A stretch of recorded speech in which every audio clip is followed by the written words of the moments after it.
Hey guys, tonight we're stepping into the surprisingly sophisticated and shockingly social world of ancient Roman toilets. You find yourself in the pre-dawn darkness of Rome, circa 150 AD, as hundreds of bleary-eyed citizens shuffle toward the nearest public latrine. The air carries that distinctive urban cocktail of wood smoke, fresh bread, and yes, the unmistakable aroma of a city where 500,000 people need somewhere to go. You probably won't survive the smell without gagging at least once. But trust me, the journey through Rome's oddly organized toilet system is more fascinating than you'd ever imagine. So, before you get comfortable, take a moment to like the video and subscribe, but only if you genuinely enjoy what I do here. And hey, drop a comment with where you're watching from and what time it is there. I love seeing our little community of night owls and history enthusiasts from around the globe. Now, dim the lights, maybe turn on a fan for that soft background hum, and let's ease into tonight's journey together. You join the queue outside the Latrina Publica near the Forum Boarium, where the cattle market's residual stench mingles with human urgency. The building before you rises like a small temple because Romans didn't do anything halfway, not even toilets. Through the arched entrance, oil lamps flicker against marble walls, revealing what looks more like a social club than a bathroom. The morning rush means you're shoulder to shoulder with everyone from muscled dock workers to toga-clad merchants, all united by nature's most democratic call. Inside, the scene defies every modern notion of privacy. 20 stone seats form a horseshoe around the room, each with a keyhole-shaped opening, no dividers, no doors, just open-air community defecation. You watch seasoned Romans conduct business deals while conducting other business. A spice merchant to your left haggles over pepper prices while perched on his throne. Two senators debate tax policy on adjacent seats, their slaves holding their togas carefully folded to avoid any unfortunate splashing. The mainstream historical consensus confirms Romans viewed toilet time as networking opportunity, linked in, but with more exposed ankles. The pecking order becomes immediately apparent. Choice seats near the entrance go to early arrivals or those who slip the attendant a few sestertii. You're relegated to the back corner, where the ventilation struggles against the collective morning contributions of Rome's digestive systems. Here's a quirky detail most histories skip. Wealthy Romans sometimes sent slaves ahead to warm the cold marble seats on chilly mornings. Imagine having that job title, professional seat warmer, specializing in preheating toilet facilities for discerning buttocks. And historians still argue whether the famous Roman communal sponge on a stick, the tersorium, was shared among all users or if people brought their own. The thought makes you grateful for whatever leaves or moss you've stuffed in your pouch, though you notice most Romans seem disturbingly comfortable with the communal option. The sponge sits in a channel of running water between your feet, the same channel where you'll rinse it after use, theoretically cleaning it for the next person. Theoretically, around you. The toilet transforms into Rome's original social media platform. Men share news from distant provinces, complain about grain prices, and spread rumors about which gladiator threw last week's match. The acoustics amplify every grunt and splash into a symphony of human vulnerability. A particularly well dressed patrician enters, and the crowd parts slightly, not out of respect, but because everyone knows rich people's diets of exotic foods lead to exotic consequences. Gaius ate Syrian fish sauce again, someone mutters, and knowing nods ripple through the assembled bottoms. You shift uncomfortably on the cold stone, trying to ignore the gentleman next to you who's explaining his gout symptoms in extraordinary detail. Below, you hear the constant flow of water, one of Rome's engineering marvels. The sewers beneath carry everything away to the Tiber, though during heavy rains, you've heard tales of backflow that would make even the bravest Roman reconsider their morning routine. A rat scurries along the drainage channel, probably the best fed rodent in the empire. The morning light grows stronger through the high windows, illuminating the graffiti scratched into every available surface. Political slogans compete with crude drawings and surprisingly poetic declarations of love. Marcus loves Livia sits next to Nero's tax collectors can kiss my. Well, the location makes the ending obvious. You're witnessing democracy in its purest form, where every Roman, regardless of class, contributes equally to both the city's waste management and its political discourse. The attendant taps your shoulder. Your time contemplating the crude cartoon of the emperor has expired, and the morning queue stretches into the street. You drop a quadrans into his greasy palm and descend the worn stairs beside the latrine, following the sound of rushing water that echoes from below. The temperature drops with each step, and suddenly you're in another world entirely, the legendary Cloaca Maxima, Rome's ancient sewer system that makes modern infrastructure look almost primitive by comparison. You're standing in a tunnel large enough to sail a small boat through, and indeed, you spot maintenance crews doing exactly that, poling narrow vessels loaded with tools through the murky current. The arched ceiling soars 20 feet overhead, constructed from volcanic tuff blocks so precisely fitted that they've held for 6 centuries without mortar. Your guide, a weathered sewer inspector named Quintus, hands you a torch that does little to penetrate the vast darkness ahead. "Welcome to the real Rome," he says with a grin missing several teeth, the one that keeps the pretty one above from drowning in its own success. The engineering here predates the Republic itself, begun by the last Etruscan king around 600 BCE, mainstream historical fact, though Romans prefer claiming their ancestors designed everything worthwhile. You wade through ankle-deep water and pray it's mostly water, while Quintus explains how 11 aqueducts feed fresh water into the system, creating a current strong enough to flush the waste of 1,000,000 Romans out to sea. The tunnel branches into a labyrinth of smaller passages, each serving different neighborhoods, all flowing into this main artery like veins feeding a great stone heart. Here's something peculiar. Archaeologists have found dinner plates, jewelry, and even small statues in these sewers, suggesting Romans sometimes used toilets as impromptu garbage disposals.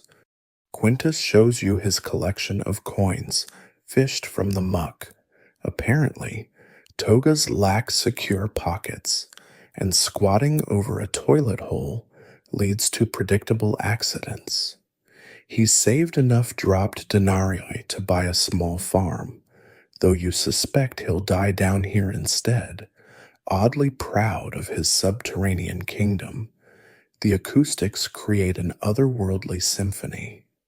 Every toilet flushed above sends echoes cascading through the tunnels, punctuated by the splash of overflow pipes and the chittering of rats the size of house cats. Quintus points out maintenance shafts leading up to street level, covered by perforated stone discs that double as storm drains. During festivals, he says, drunk revelers occasionally fall through these openings. Most survive the drop. Most.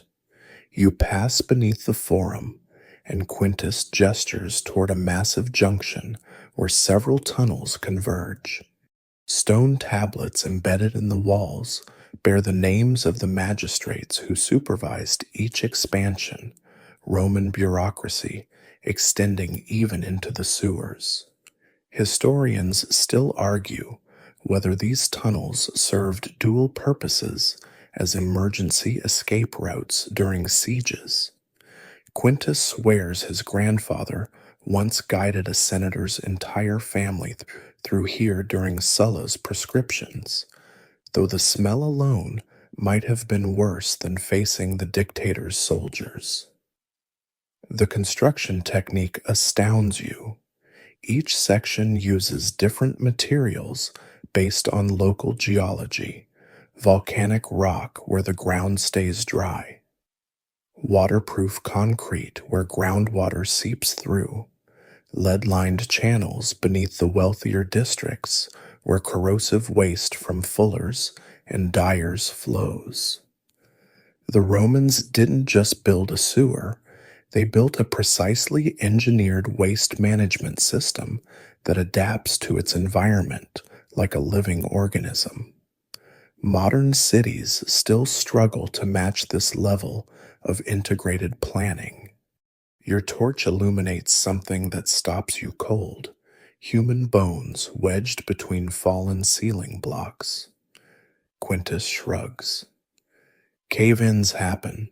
The city usually sends slaves to clear blockages, but sometimes he doesn't finish. But you understand.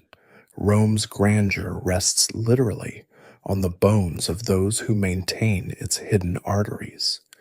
He quickly changes topics, pointing out how the tunnel gradient maintains exactly a quarter-inch drop per foot, steep enough to prevent solid waste from settling, gentle enough to avoid erosion. Some Roman engineer calculated this perfectly using nothing but bronze instruments and geometry.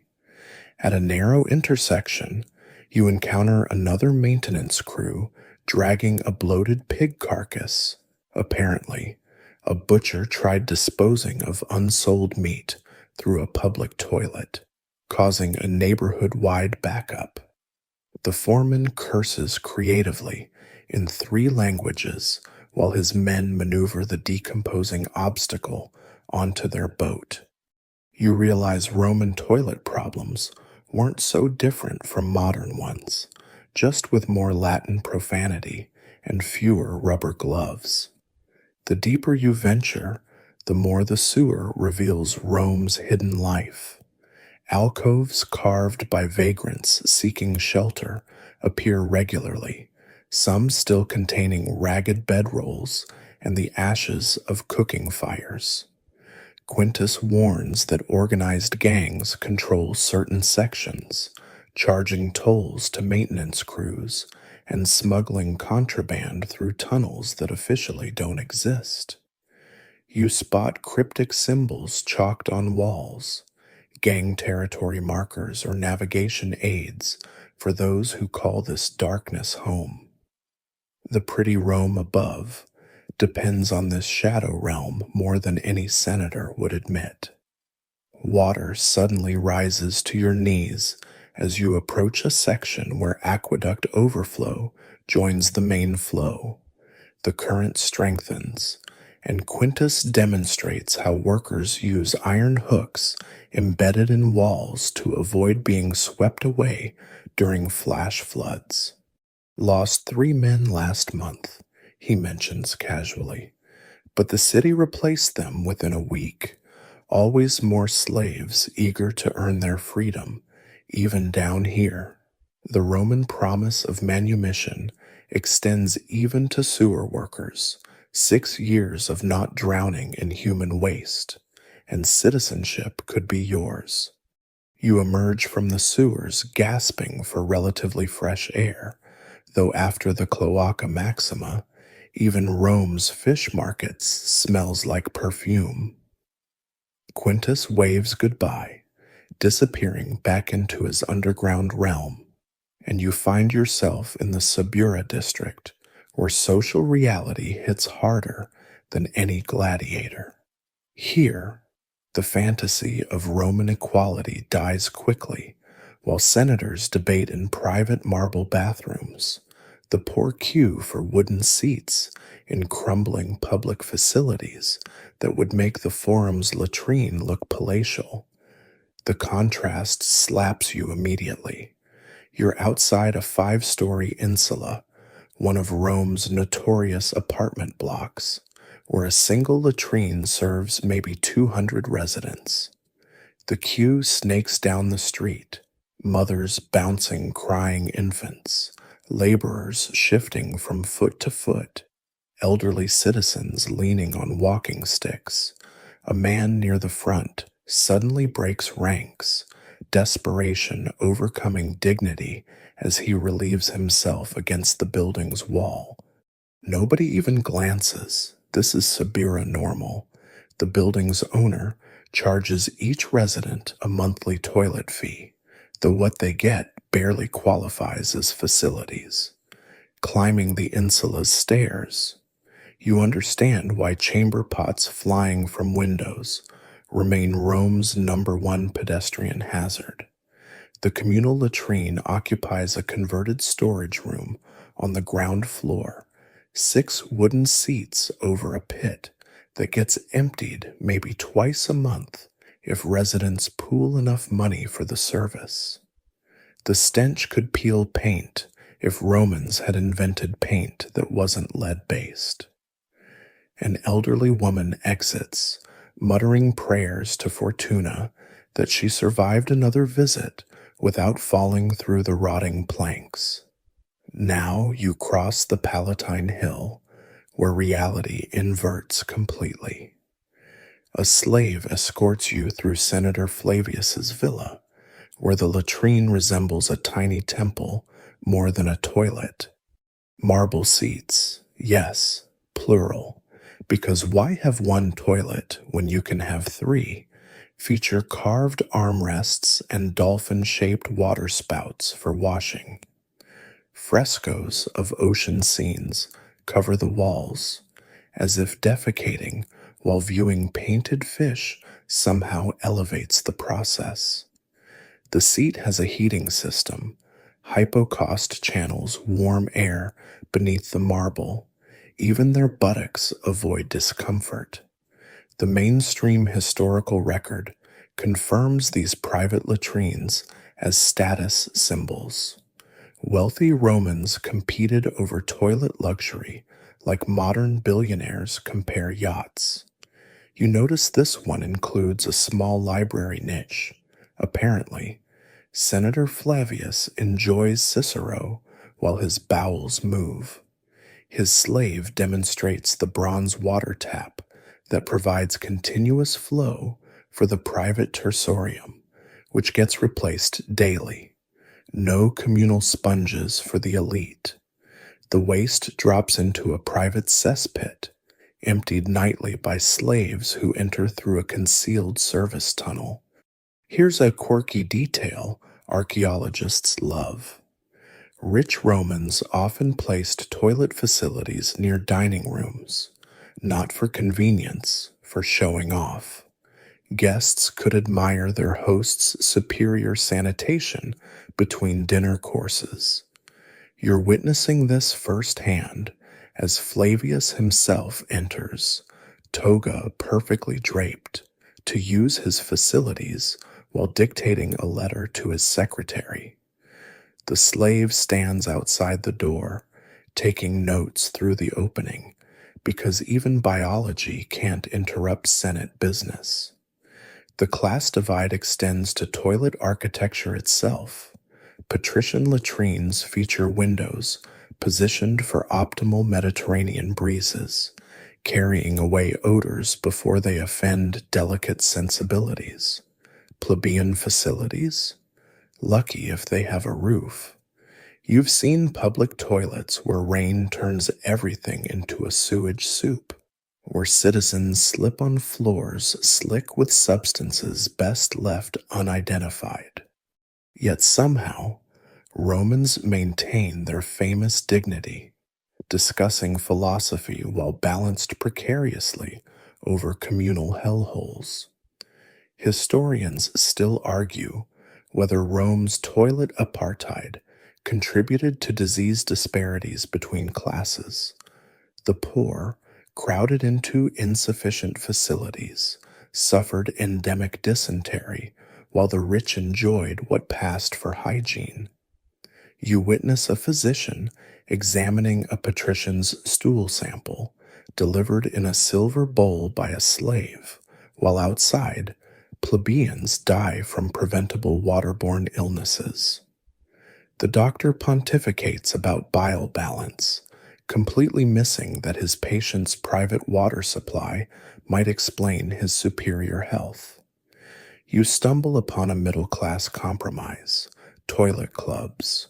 Groups of merchants pool resources to maintain semi-private facilities, complete with membership rolls and elected toilet prefects. The one you visit features 10 seats, cleaned twice daily, with modest decorations and a guard who checks member tokens. It's Rome's attempt at bathroom democracy, not quite senatorial luxury, but infinitely better than public squalor. The waiting area even has benches and a water fountain, civilization asserting itself through collective action. The gender divide adds another layer. While men freely discuss business over communal toilets, women face different challenges.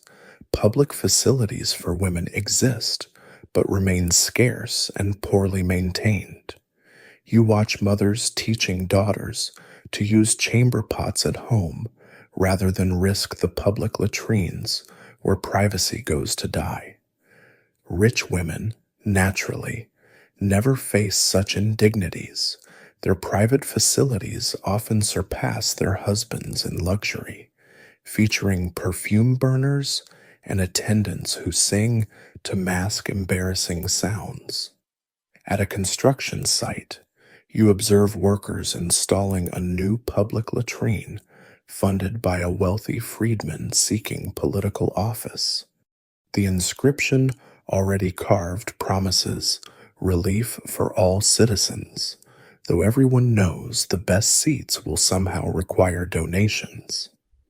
The architect explains his democratic innovation: angled seats that supposedly prevent lingering, ensuring faster turnover. Physics meets politics in Rome's eternal struggle to manage human waste and social order simultaneously. The sunset casts long shadows as you stand between two worlds: the Subura's squalid public toilet and a patrician villa's marble magnificence. The same city, the same human needs, but experiences so different they might occupy separate planets. Rome preaches citizen equality while its toilets scream the opposite. You realize every empire builds on contradictions, but few make them so obvious at humanity's most vulnerable moments. Tomorrow, the same queues will form, the same chamber pots will fly, and the same senators will philosophize on heated seats while their fellow citizens squat over communal nightmares. The morning sun illuminates the forum's public latrine, where you're about to encounter Rome's most infamous toilet accessory. A fresh-faced tourist from Gaul sits beside you, reaching confidently for the communal sponge on a stick resting in the water channel. You grab his wrist just in time. "First time in Rome?" you ask, and his nod confirms what his enthusiasm for the Tersorium already suggested. Time for a lesson in Roman bathroom reality that no travel guide mentions. The Tersorium itself looks deceptively simple, a sea sponge fixed to a wooden handle about 2 feet long, like the world's most unfortunate lollipop.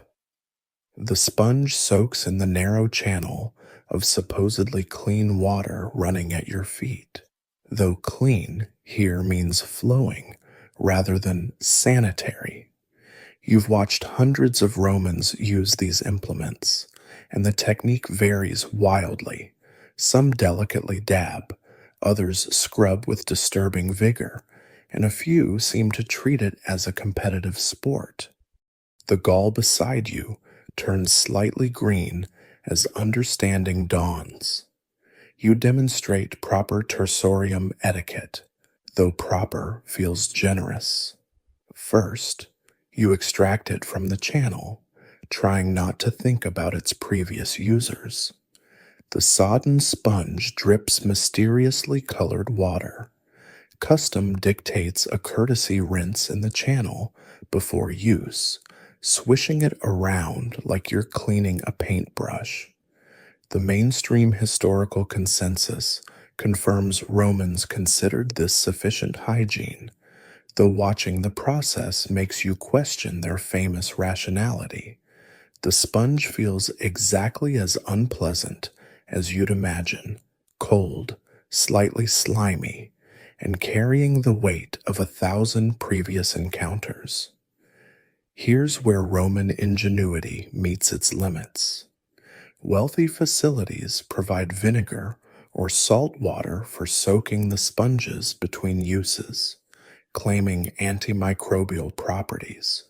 You've seen attendants dutifully maintaining these solutions, though whether diluted vinegar can combat the bacterial festival breeding in communal bathroom sponges remains doubtful. Some establishments offer premium services, personal sponges stored in labeled clay pots, like a grotesque safety deposit box. For a monthly fee, you can avoid sharing your tersorium with the general population, though the same slave still cleans them all. The Gaul asks the obvious question: what did people do before reaching the latrine? You point to the clay pots near the entrance, filled with various alternatives: leaves, moss, ceramic shards, smooth ones, hopefully, and even corn cobs imported from distant provinces. The poor make do with whatever's handy: old fabric scraps, pottery fragments, or strategic use of their already filthy tunics. You've heard sailors brag about using frayed rope ends, which sounds like competitive masochism. Romans are nothing if not resourceful when facing fundamental challenges. A commotion erupts as a well-dressed merchant accuses another of deliberately contaminating the communal sponge. Apparently, someone with digestive distress used it last and failed to rinse properly. The argument escalates until the latrine attendant intervenes, producing a fresh sponge from his supply closet, like a referee showing a yellow card. You realize these attendants serve as unsung heroes, managing conflicts over bathroom resources that would sound insane in any other context. The merchant storms out, declaring he'll use the facilities at the bathhouse where civilized people maintain standards. Historians still argue whether Romans truly shared one sponge per latrine or if multiple sponges circulated.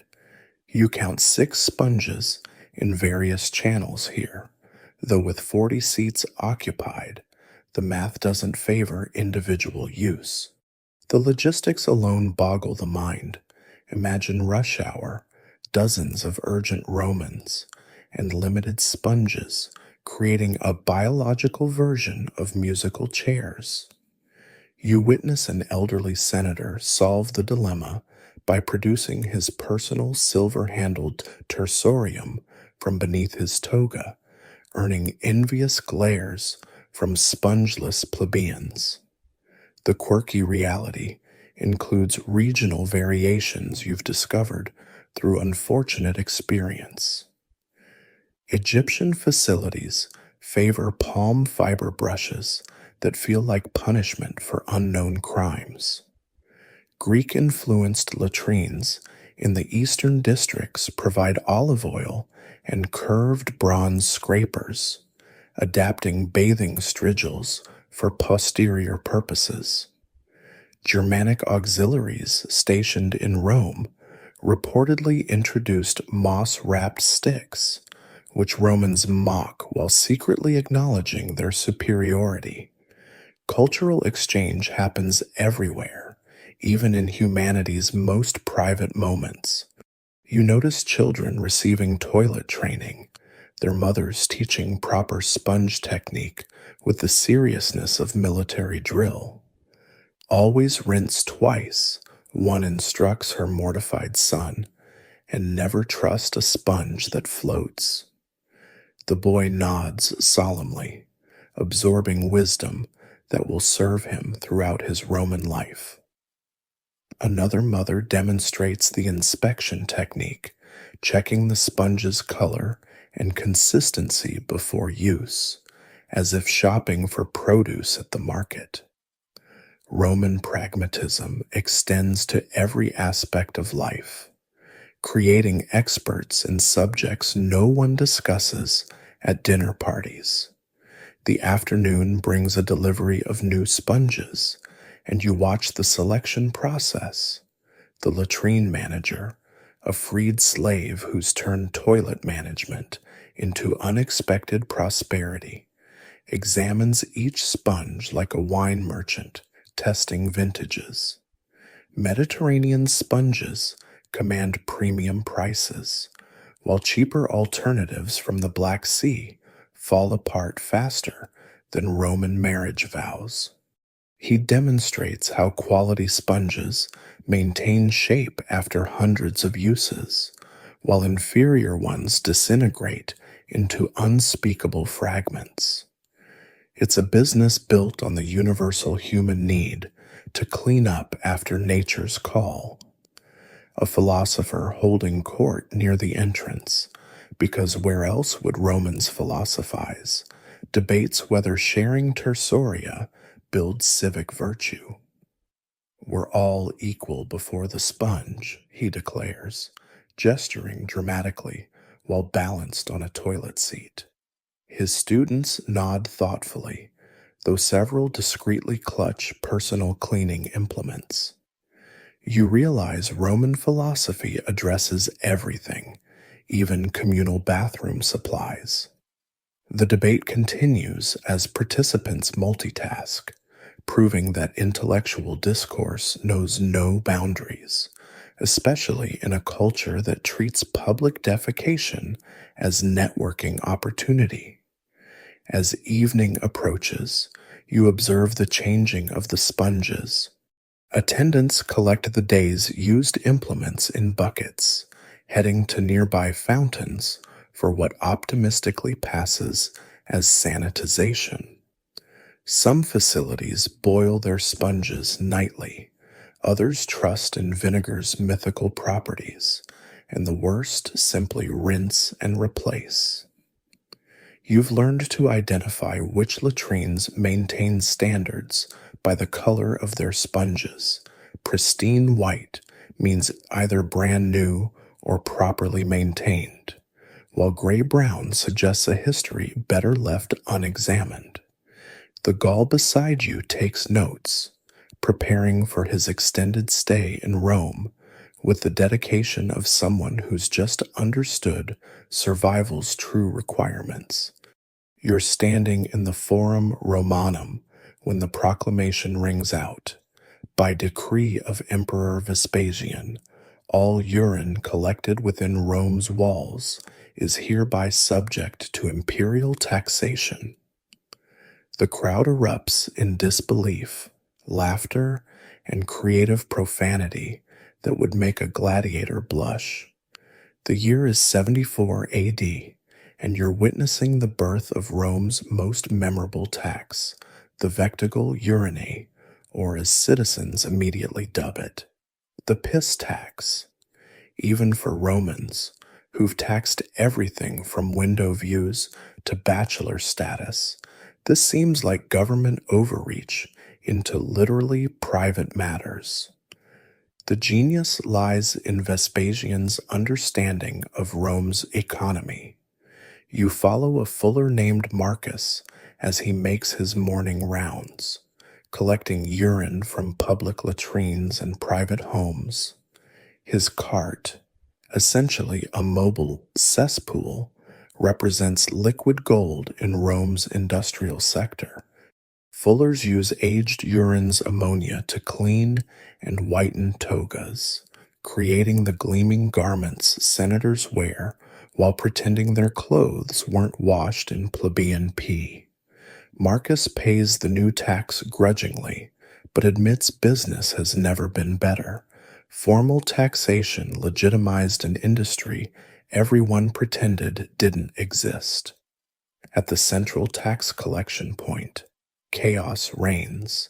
Urine merchants queue with sealed amphorae, each containing their daily collection.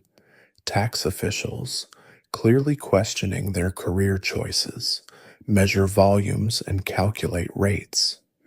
The mainstream historical record confirms Vespasian's tax raised substantial revenue, funding the Colosseum's construction, meaning Rome's greatest monument literally rose from toilet profits. You watch an official argue with a merchant about proper measurement techniques, a surreal scene of bureaucracy meeting biology that could only happen in Rome. The emperor's son Titus famously objected to the tax's indignity, but Vespasian's response became legendary. He held a gold coin to Titus's nose, asking, "Does it smell?" When Titus said no, Vespasian replied, "Yet it comes from urine." Pecunia non olet, money doesn't smell, entered Latin as a proverb, justifying every dubious revenue stream thereafter. You're seeing this philosophy in action as tax collectors enthusiastically document every drop of taxable urine, their moral flexibility lubricated by healthy commission rates. Here's the quirky economic ecosystem the tax created. Professional urine collectors establish territories around public latrines, bidding for exclusive collection rights. You witness a turf war between two collectors, splashing their valuable cargo while fighting over prime toilet access. The latrine attendant auctions collection rights to the highest bidder, creating a commodities market in human waste. Entrepreneurs innovate constantly. One ingenious collector installs marked clay pots in taverns, offering free drinks for full containers. Romans, never ones to refuse free wine, participate enthusiastically in this circular economy. The tax structure reveals Roman administrative genius.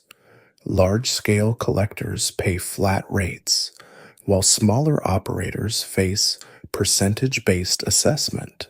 Exemptions exist for medical use. Physicians prescribe urine for everything from earaches to wound cleaning. Though you suspect some prescriptions conveniently avoid taxation, rural urine entering the city faces import duties, creating a smuggling problem no other civilization has contemplated. You observe guards at the city gates, checking wagons for hidden urine containers, adding another layer to Rome's already complex border control. Fullers aren't the only beneficiaries. Tanners use urine for leather processing, creating the supple materials for military equipment and luxury goods. Agricultural operations outside the city pay premium prices for concentrated urine as fertilizer. Even metallurgists employ it for tempering certain alloys. The tax legitimized these industries, transforming embarrassing necessity into official commerce.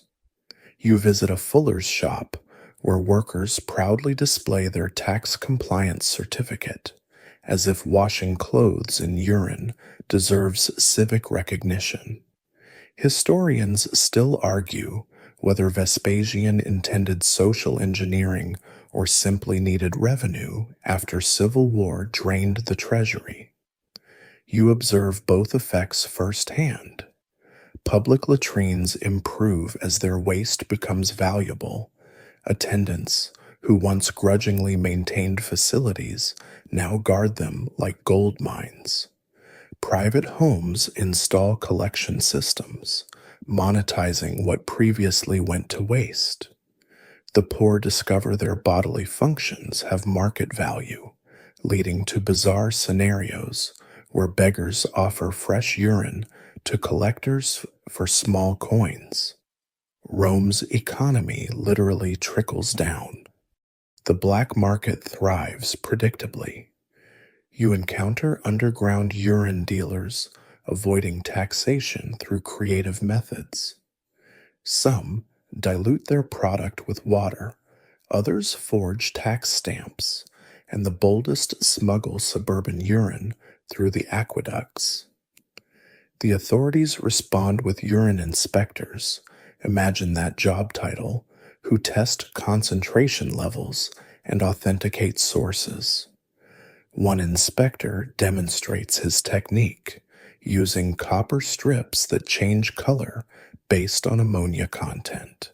Roman chemistry advances thanks to tax evasion, proving necessity mothers invention even in toilet-related fraud. Religious authorities complain the tax blasphemes against nature's intentions, but Vespasian counters that gods who gave humans bladders surely intended profitable use. Temples quietly begin selling their facilities' output, rationalizing that sacred urine must be especially valuable. You witness priests blessing collection vessels, adding spiritual marketing to biological commerce.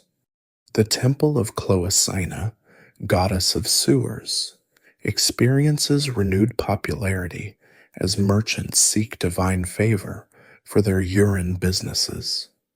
Public reaction ranges from pragmatic acceptance to poetic protest.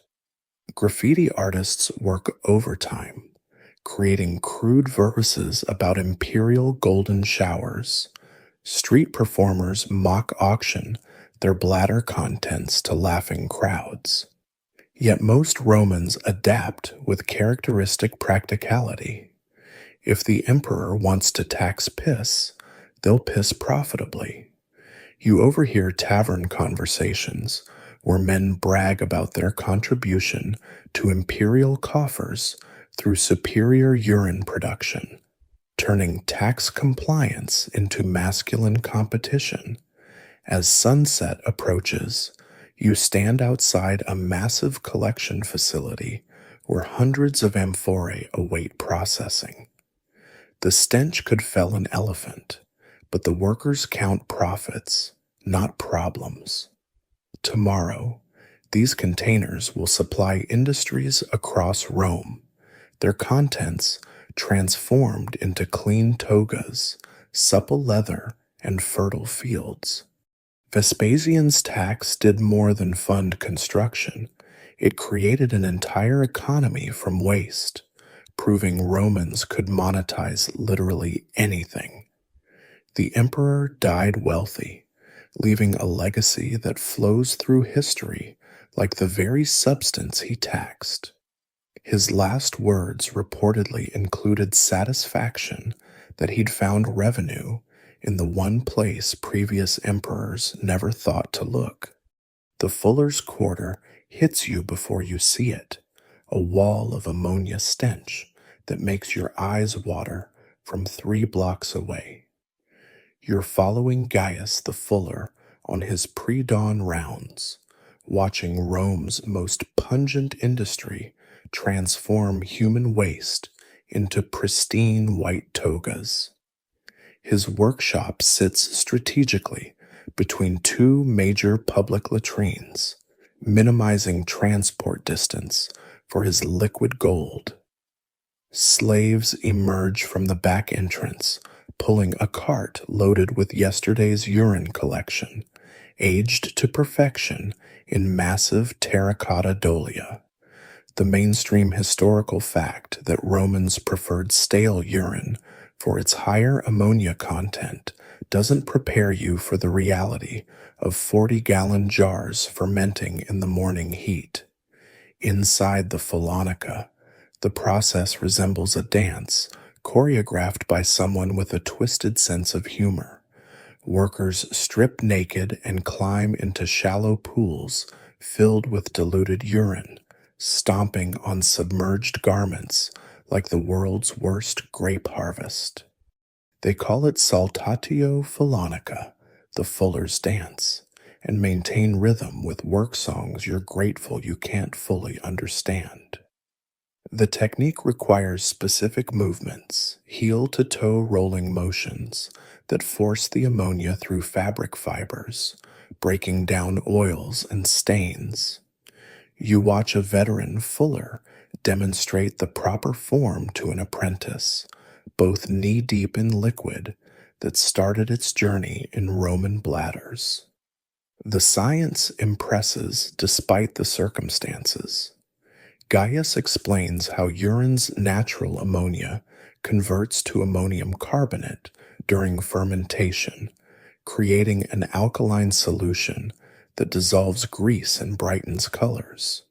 He shows you different grades of product. Premium Palestinian urine commands top prices for its supposed purity, while local Roman varieties get mixed with ash and sulfur for enhanced cleaning power. The fullers maintain precise ratios. Too weak and stains remain, too strong and fabric dissolves. It's chemistry practiced by men who've never heard the word, guided by generations of malodorous experience. Here's something peculiar. Fullers develop their own urine sommeliers.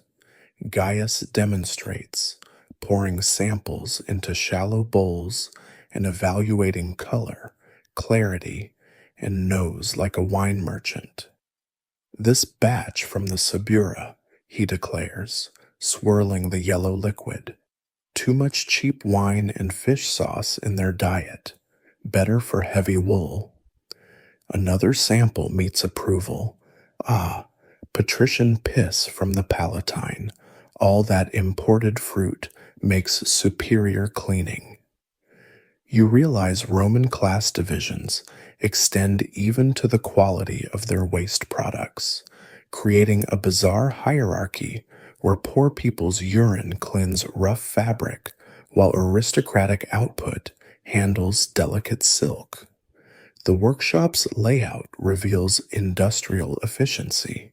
Fresh urine arrives at dawn, getting filtered through wicker baskets to remove solid matter, a job that makes sewer maintenance look pleasant.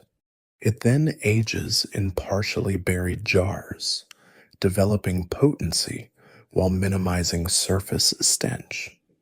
Workers blend different batches like sophisticated cocktails, adjusting strength for specific fabrics. The washing pools occupy the central courtyard, surrounded by rinsing basins fed by aqueduct water.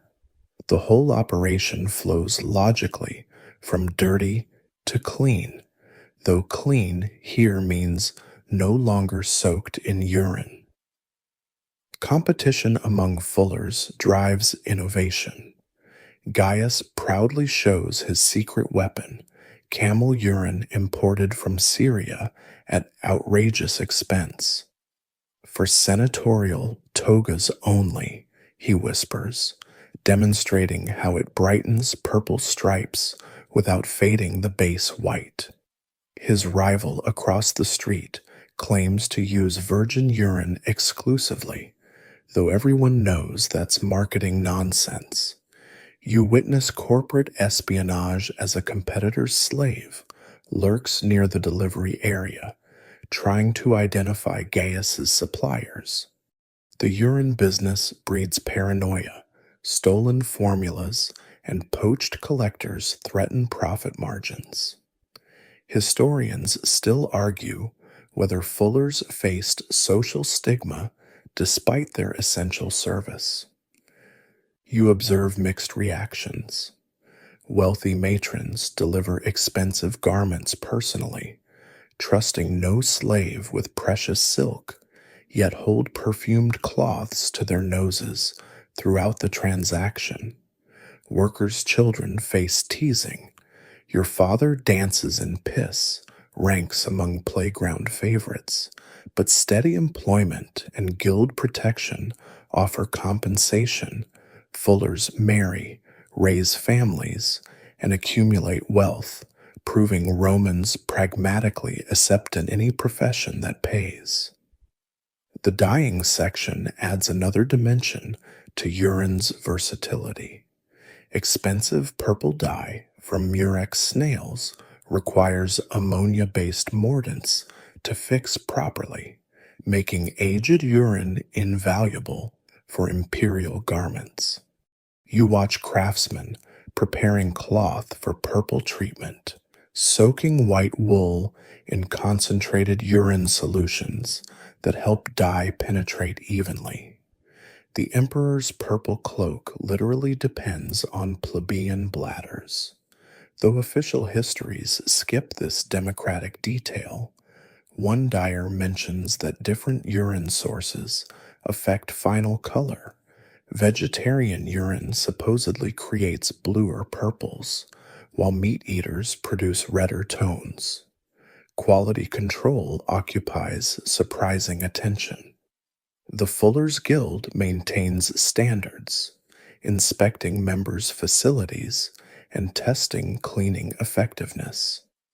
Gaius shows his certification tablets, proving he meets minimum urine aging requirements and maintains proper worker-to-garment ratios. Cheating brings severe penalties. One fuller caught diluting his urine with water lost guild membership and customer trust. You realize Rome's regulatory system extends even to piss-based industries, creating bureaucracy around bodily functions. Environmental impact becomes obvious as you explore behind the workshop. Wastewater from rinsing pools flows into street drains, carrying diluted urine throughout the neighborhood. The accumulated ammonia burns grass, kills ornamental plants, and creates dead zones where nothing grows. Gaius shrugs off complaints. Would they rather wear dirty togas? The Fuller's Quarter exists in perpetual tension with residential areas, tolerated for necessity but never welcomed. Property values plummet near Fullonica, creating affordable housing for workers who've grown nose blind to their profession. The day ends with delivery time. Clean togas, brilliantly white and smelling of roses from the final rinse, hang on wooden frames. Customers arrive to collect their garments, transformed from stained disgrace to pristine glory through the alchemy of human waste. You watch senators' slaves carefully fold the spotless togas, none acknowledging the journey from toilet to triumph. Gaius counts earnings, already planning tomorrow's collection routes.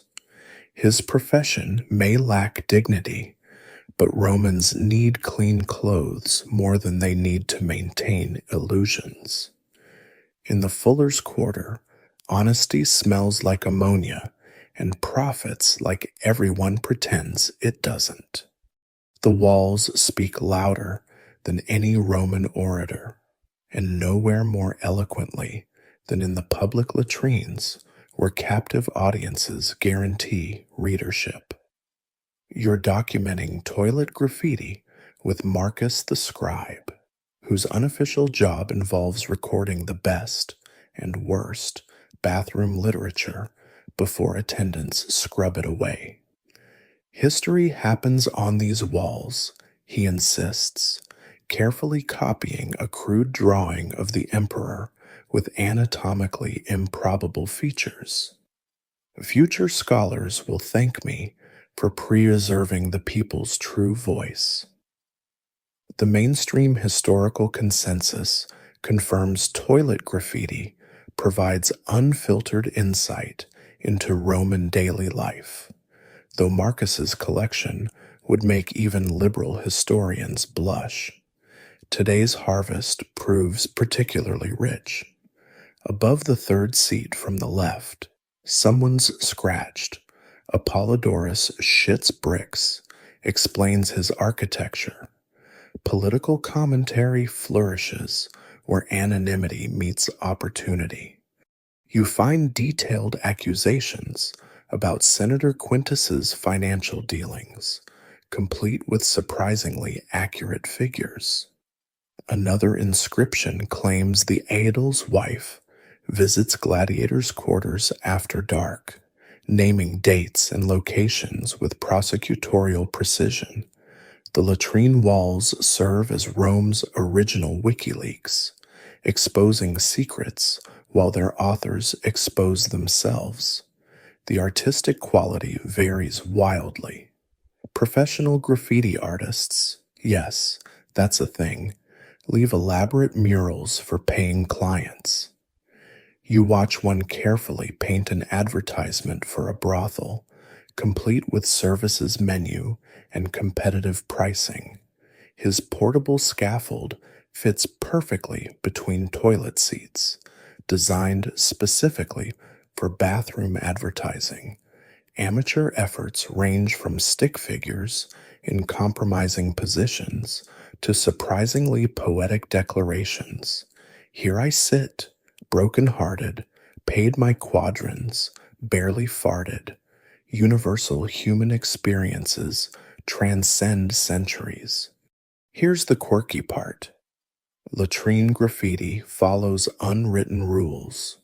Political attacks appear on walls facing the entrance, ensuring maximum visibility.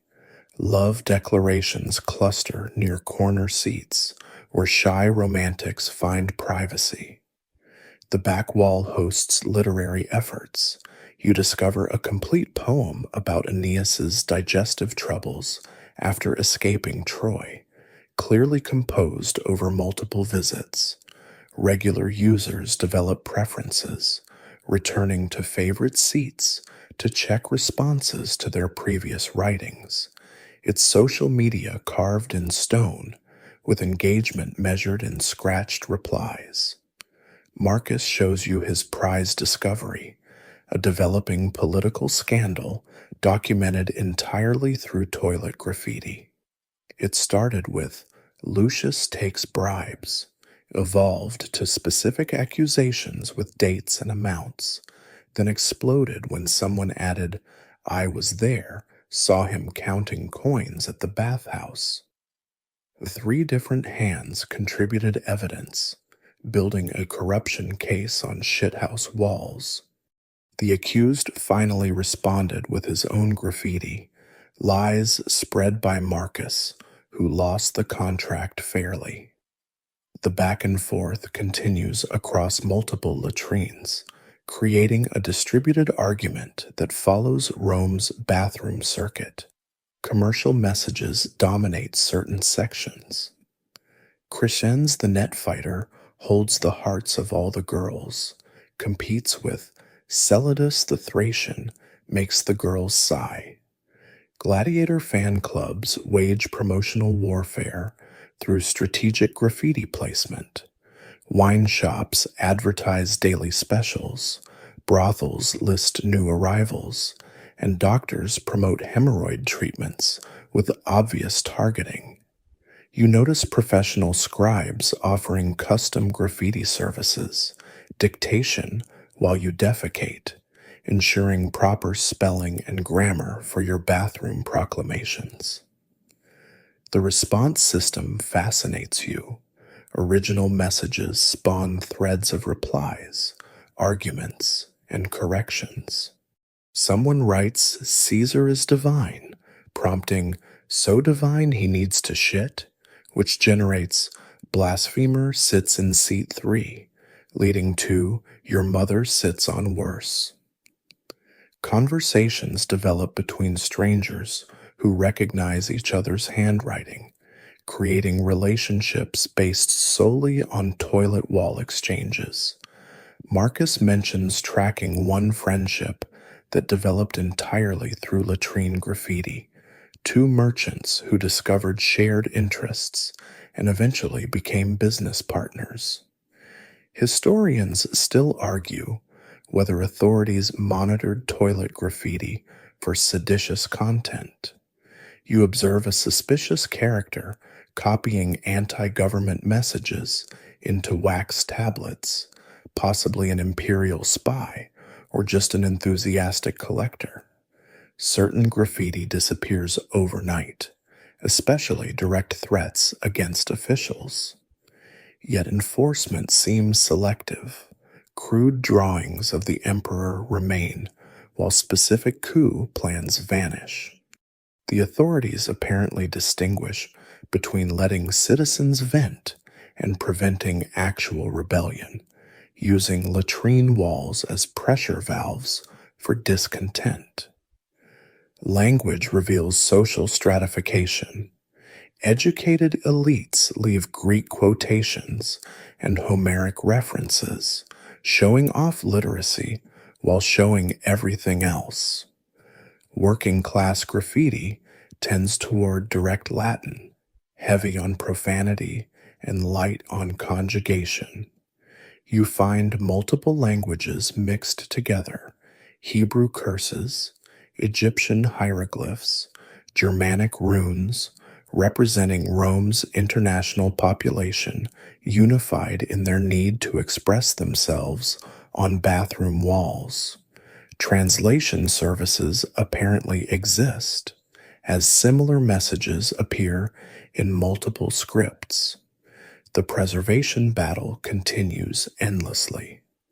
Attendants arrive with buckets of whitewash, erasing yesterday's wisdom to create fresh canvases. Regular contributors complain about censorship, while facility managers insist clean walls attract better clientele.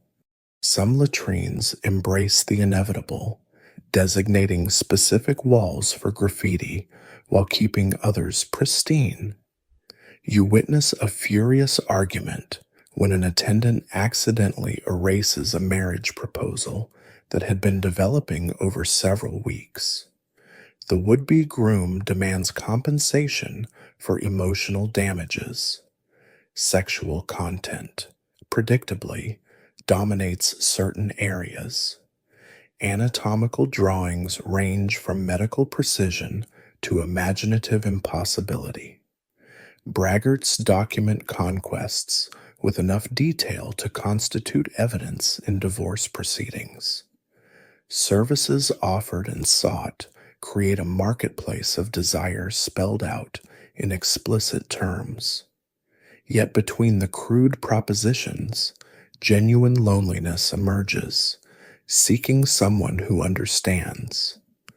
Widower misses conversation. Will anyone remember me? The walls capture every human emotion, filtered through the unique vulnerability of communal defecation. As evening approaches, Marcus tallies his day's collection: 47 political accusations, 32 love declarations, 18 business advertisements, and one surprisingly accurate diagram of aqueduct engineering.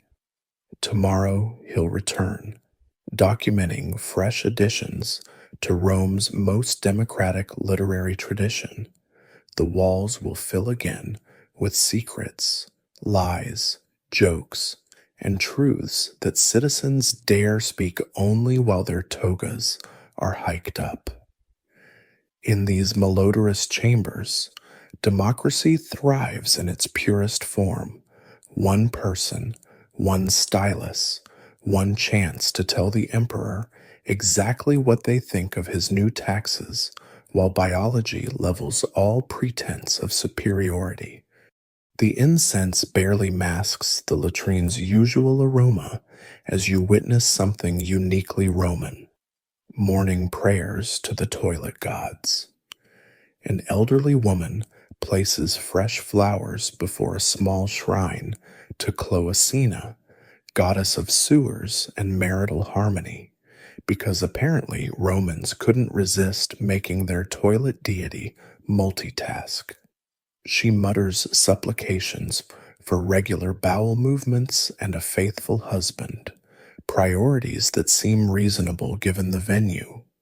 Behind her, a line of devotees waits to make their own offerings, proving that even the most pragmatic civilization hedges its bets when biology meets uncertainty. You're studying the shrine with Cassia, a priestess of Cloacina who tends this particular latrine's religious needs. The goddess bridges the pure and impure, she explains, arranging violets around the marble relief. She transforms filth into flowing water, just as she transforms discord into marital peace. The mainstream historical record confirms Cloacina's evolution from Etruscan deity to Roman bathroom guardian, though scholars rarely emphasize how seriously Romans took their toilet worship. Cassia produces a small bell, ringing it to announce the morning ritual as regulars shuffle into reverent positions.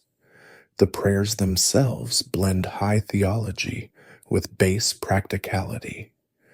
Great Cloacina, Venus of the sewers, ease our passages as you ease the city's waters, intones a merchant, dropping a bronze coin into the offering box. Another adds, grant that what enters may exit, what blocks may flow, what stinks may sweeten. You realize these aren't jokes.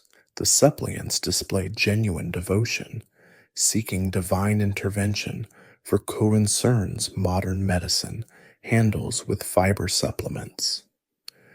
The goddess's dual nature as Venus Cloacina particularly appeals to those seeking bathroom-based relationship advice.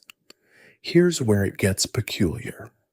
Crepitus, the god of flatulence, commands his own following. His crude terracotta statue sits in an alcove, and you watch construction workers leave offerings of beans and cabbage, foods that ensure future prayers will be necessary. Better out than in, one mutters, tossing dried lentils at Crepitus's feet. Keep my winds musical, not painful. The god's expression, forever frozen in concentrated effort, speaks to universal human experience. Cassia mentions that Crepitus's feast day features competitions you don't want to imagine, though crowds apparently gather to judge volume, duration, and tonal quality. The religious ecosystem extends beyond major deities. Minor spirits called larvae haunt specific toilet seats, requiring appeasement through dropped coins or whispered passwords. You observe a regular user performing an elaborate ritual before sitting, 3 counterclockwise turns, a pinch of salt thrown over the left shoulder, and a muttered phrase that sounds like, "by Neptune's flowing beard." And he swears this prevents hemorrhoids, passed down through 3 generations of successful defecators, whether placebo or divine protection. He hasn't missed a day's movement in 40 years. Toilet divination thrives among those seeking guidance in vulnerable moments. Cassia demonstrates hepatoscopy's bathroom variant, reading patterns in, well, what patterns appear in the bowl. Smooth and serpentine suggests successful business ventures. She interprets one offering, while fragmentation warns of family discord. Citizens pay for these readings, desperate for insights into future fortune. You witness a woman receive prophecy about her pregnancy based on morning elimination characteristics. The prediction's accuracy matters less than the comfort provided during anxious squatting. Historians still argue whether toilet deities received official state recognition. You find evidence supporting both sides. Formal religious calendars ignore Cloacina's festivals, yet magistrates fund shrine maintenance from public coffers. The goddess occupies that peculiarly Roman space between embarrassment and necessity. Her temple near the Forum remains respectable for wedding ceremonies, while her latrine shrines handle earthier concerns. Priests serve both functions, switching between high ritual and bathroom blessings with professional flexibility. Religious innovation flourishes in the competitive toilet deity market. New cults emerge regularly. You encounter followers of Excrementius, a recently invented god promising swift relief to the constipated. His priests sell blessed prunes at inflated prices, capitalizing on desperation. Another cult worships Laverna, goddess of thieves, protecting valuable items from toilet-based pickpockets. The syncretism gets absurd. Egyptian merchants invoke Thoth for regular movements, claiming he invented toilet papyrus, while Greek residents adapt Hygeia into a bathroom health goddess. The intersection of religion and hygiene creates theological complications. Cassia explains the purification paradox. Approaching toilet gods requires ritual cleanliness, yet their domain is inherently unclean. Solutions range from elegant, separate shrine entrances to pragmatic, quick prayers before entering, elaborate purification after exiting. You watch a pontiff perform mental gymnastics, explaining how blessed water can flow through sewers without losing sanctity. The logic twists like Roman plumbing, but believers nod along, needing their faith more than consistency. Curses feature prominently in toilet temple practices. Lead tablets inscribed with elaborate revenge fantasies get dropped into shrine collection boxes, destined for sewer depths where victims' fortunes will symbolically flush away. You read one targeting a business rival. May his bowels lock like rusted gates. May his wind revolt backward. May he know Cloacina's wrath until he returns my stolen contracts. The specificity suggests personal experience with digestive distress. Curse tablets recovery from archaeological sites confirms this practice's popularity. Apparently, toilet gods excel at gastric revenge. Festival days bring peculiar celebrations.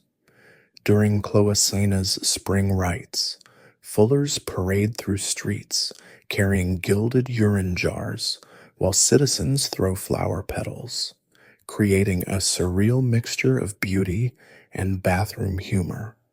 Crepitus's winter feast features masked dancers mimicking digestive sounds. Children compete in wind whistling contests, and traditional foods guarantee everyone participates involuntarily by evening's end. You attend one such festival, watching Rome embrace its bodily functions with religious enthusiasm that would horrify more prudish civilizations. The day concludes with evening devotions. Cassia leads communal prayers as the latrine fills with sunset users.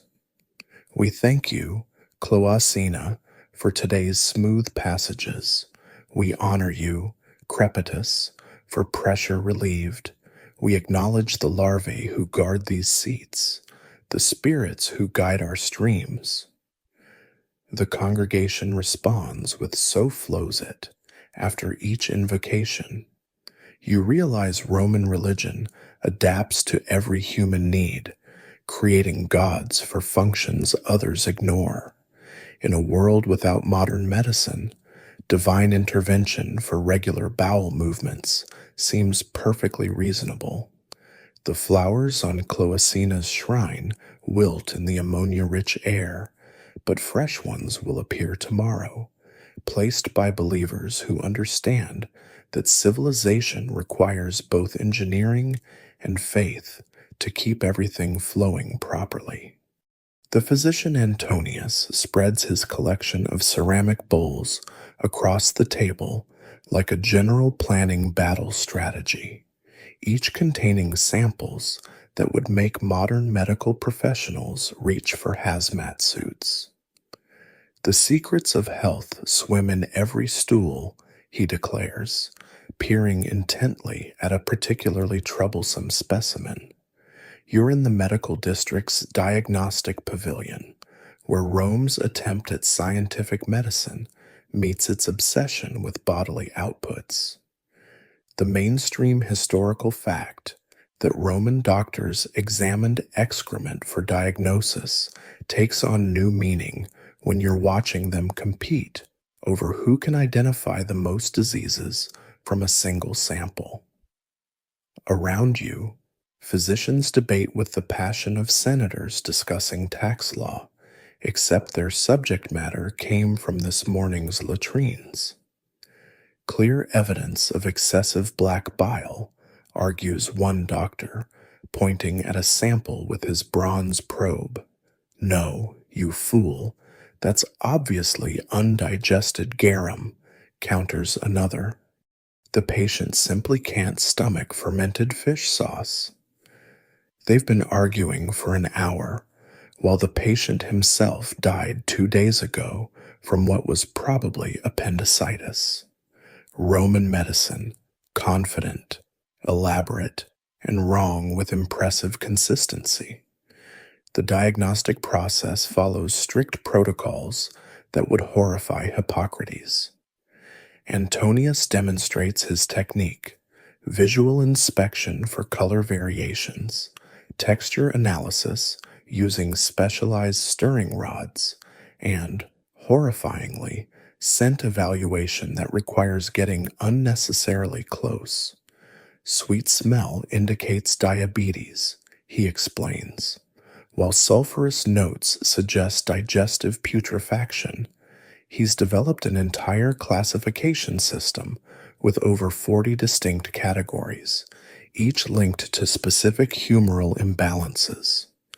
You watch him dictate notes to a scribe who's clearly reconsidering his career choices. Here's something peculiar. Competitive stool analysis has become a spectator sport among medical students. They gather around fresh samples, racing to diagnose conditions based on appearance alone. Winners earn prestigious appointments and lucrative private practices. You witness one competition where students identify everything from parasitic infections to dietary indiscretions, shouting out diagnoses like auctioneers. The judge, a senior physician, validates answers by checking his master chart, compiled from decades of correlating symptoms with toilet outputs. Medical education has never been more visceral. The philosophical debates prove even more entertaining. Stoic physicians argue that examining excrement builds character through confronting base reality. Epicureans claim understanding digestion leads to optimal pleasure through proper diet. Platonic doctors insist physical waste merely shadows ideal forms of perfect elimination. You listen to a heated argument about whether constipation reflects moral failing or simple dietary imbalance. The debate involves detailed descriptions and philosophical frameworks that would make Socrates himself reach for the hemlock. Treatment recommendations based on these examinations range from reasonable to ridiculous.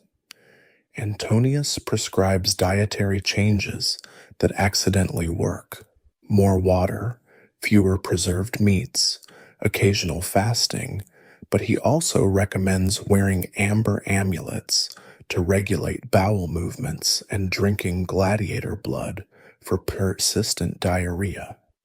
His pharmacy contains jars labeled sacred crocodile dung and virgin's first morning water, ingredients for suppositories that patients somehow survive.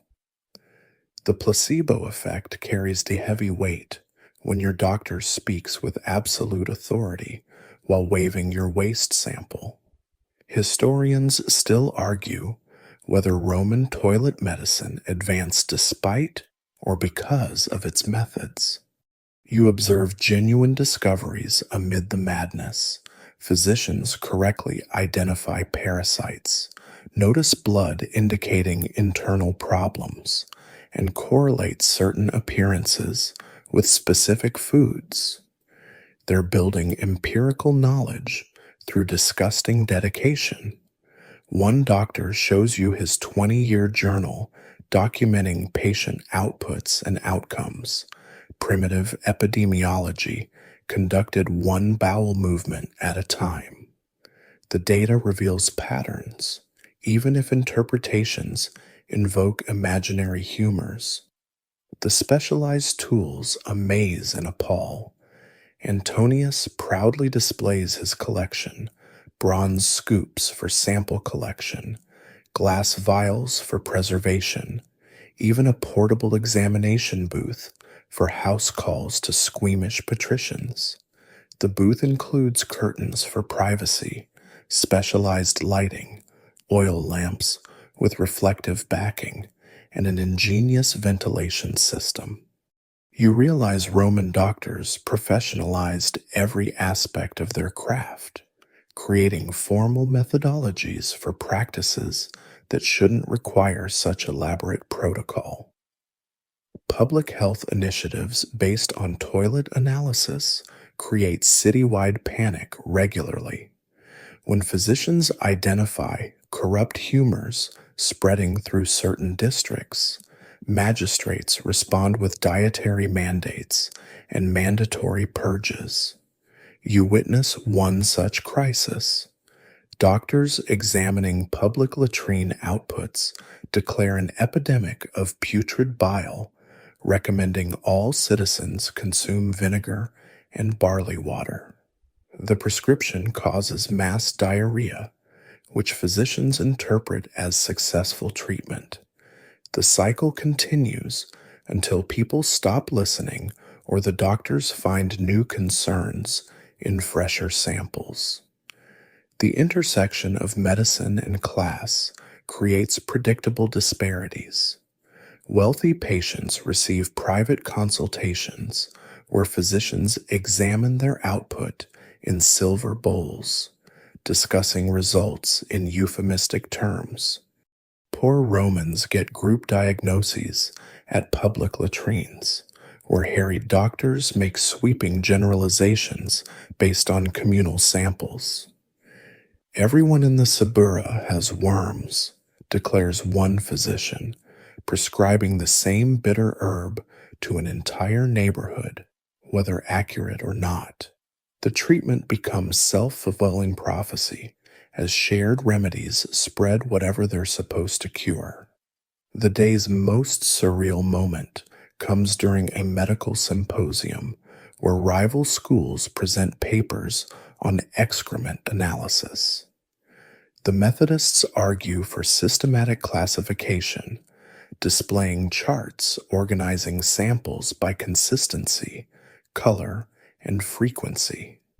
Empiricists counter with case studies, describing individual patients in revolting detail. Dogmatists insist theory matters more than observation, explaining bowel movements through cosmic harmony and elemental balance. You watch respected physicians nearly come to blows over the proper interpretation of green-tinged diarrhea. Academia has never been more grotesque or passionate. As sunset approaches, Antonius makes his evening rounds, collecting final samples for overnight analysis. His slaves carefully label each specimen with patient names and collection times, maintaining chain of custody like criminal evidence. Tomorrow, he'll compare results, adjust treatments, and probably kill a few patients with good intentions and terrible science. Yet for all its flaws, Roman toilet medicine represents humanity attempting systematic health care using available evidence, however unpleasant. In an era before microscopes or germ theory, examining what bodies expel seems logical, even admirable. The dedication deserves respect, even if you'd prefer they discover hand-washing first.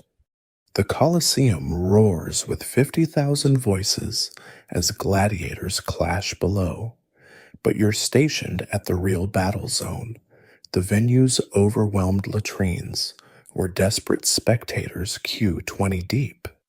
The games have run for 6 hours straight.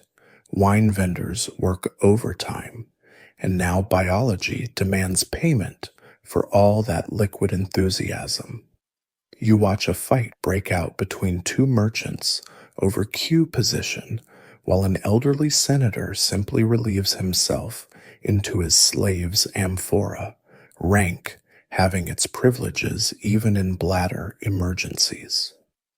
The mainstream historical accounts of Roman entertainment rarely mention this chaos, the frantic intermission rushes that turn toilet facilities into gladiatorial combat zones of their own. The numbers alone stagger belief. The Colosseum's architects installed roughly 100 toilet seats for 50,000 spectators, a ratio that guarantees disaster. You calculate the math. If each person needs 3 minutes, optimistic given Roman digestive habits, and events run 8 hours, the queues become physically impossible. Yet here you stand, watching Romans attempt the impossible with characteristic determination. Some spectators miss entire gladiator bouts waiting for relief, creating a secondary economy where entrepreneurs sell queue positions to the desperate. Theater disasters multiply the chaos. At the theater of Marcellus, you witness a comedy performance interrupted when overflowing latrines flood the orchestra section. Actors continue performing while sewage seeps across the stage, incorporating the crisis into their improvisation. Even our bowels protest this terrible plot. Ad-libs the lead actor, earning bigger laughs than the original script. The audience, trapped between entertainment and emergency, responds with mixed horror and applause as maintenance slaves wade through waste with buckets and stern expressions. Here's the peculiar part. Venue latrine design reflects social hierarchy more starkly than seating arrangements. Patrician boxes include private facilities, marble seats with running water, and attendant slaves. The plebeian sections share communal trenches that make military latrines look luxurious. You observe middle-class citizens attempting to bribe their way into better facilities, creating a black market in bathroom access. One enterprising freedman sells premium relief passes, guaranteeing access to the merchant's toilets, forging official-looking tokens that guards accept for discreet bribes. The gladiator problem requires special mention. These warriors consume massive quantities of barley porridge for energy, creating digestive consequences that threaten performance. You visit the underground preparation areas where gladiators queue for special facilities before matches. The stench could fell a rhinoceros, but these men face death shortly. Intestinal comfort seems trivial. Yet trainers obsess over their fighters' toilet schedules, believing proper evacuation ensures victory. One lanista swears his champion's pre-fight ritual involves exactly 7 minutes on a blessed toilet seat facing east. Chariot races at the Circus Maximus present unique challenges, 250,000 crowds, day-long events, and rivers of wine create apocalyptic bathroom scenarios. The narrow corridors beneath the stands become impromptu latrines when official facilities overflow. You navigate these tunnels during race intermission, dodging streams of urine and worse, while spectators abandon all pretense of civilization. Maintenance crews gave up hours ago. They'll flood the whole structure with Tiber water tonight and pray for the best. Historians still argue whether toilet inadequacy caused documented venue disasters. You discover partial evidence. The Great Panic of 87 AD started when someone yelled, "Fire!"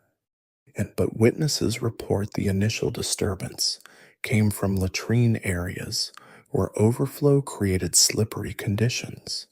Hundreds died in the stampede, though official records blame supernatural omens rather than supernatural bathroom management.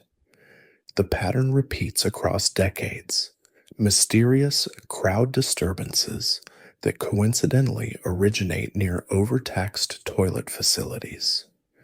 Emergency solutions showcase Roman ingenuity at its most desperate.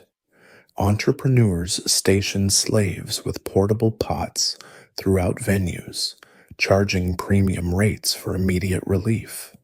You watch these piss porters navigate crowd rows with remarkable agility, collecting coins and contributions simultaneously.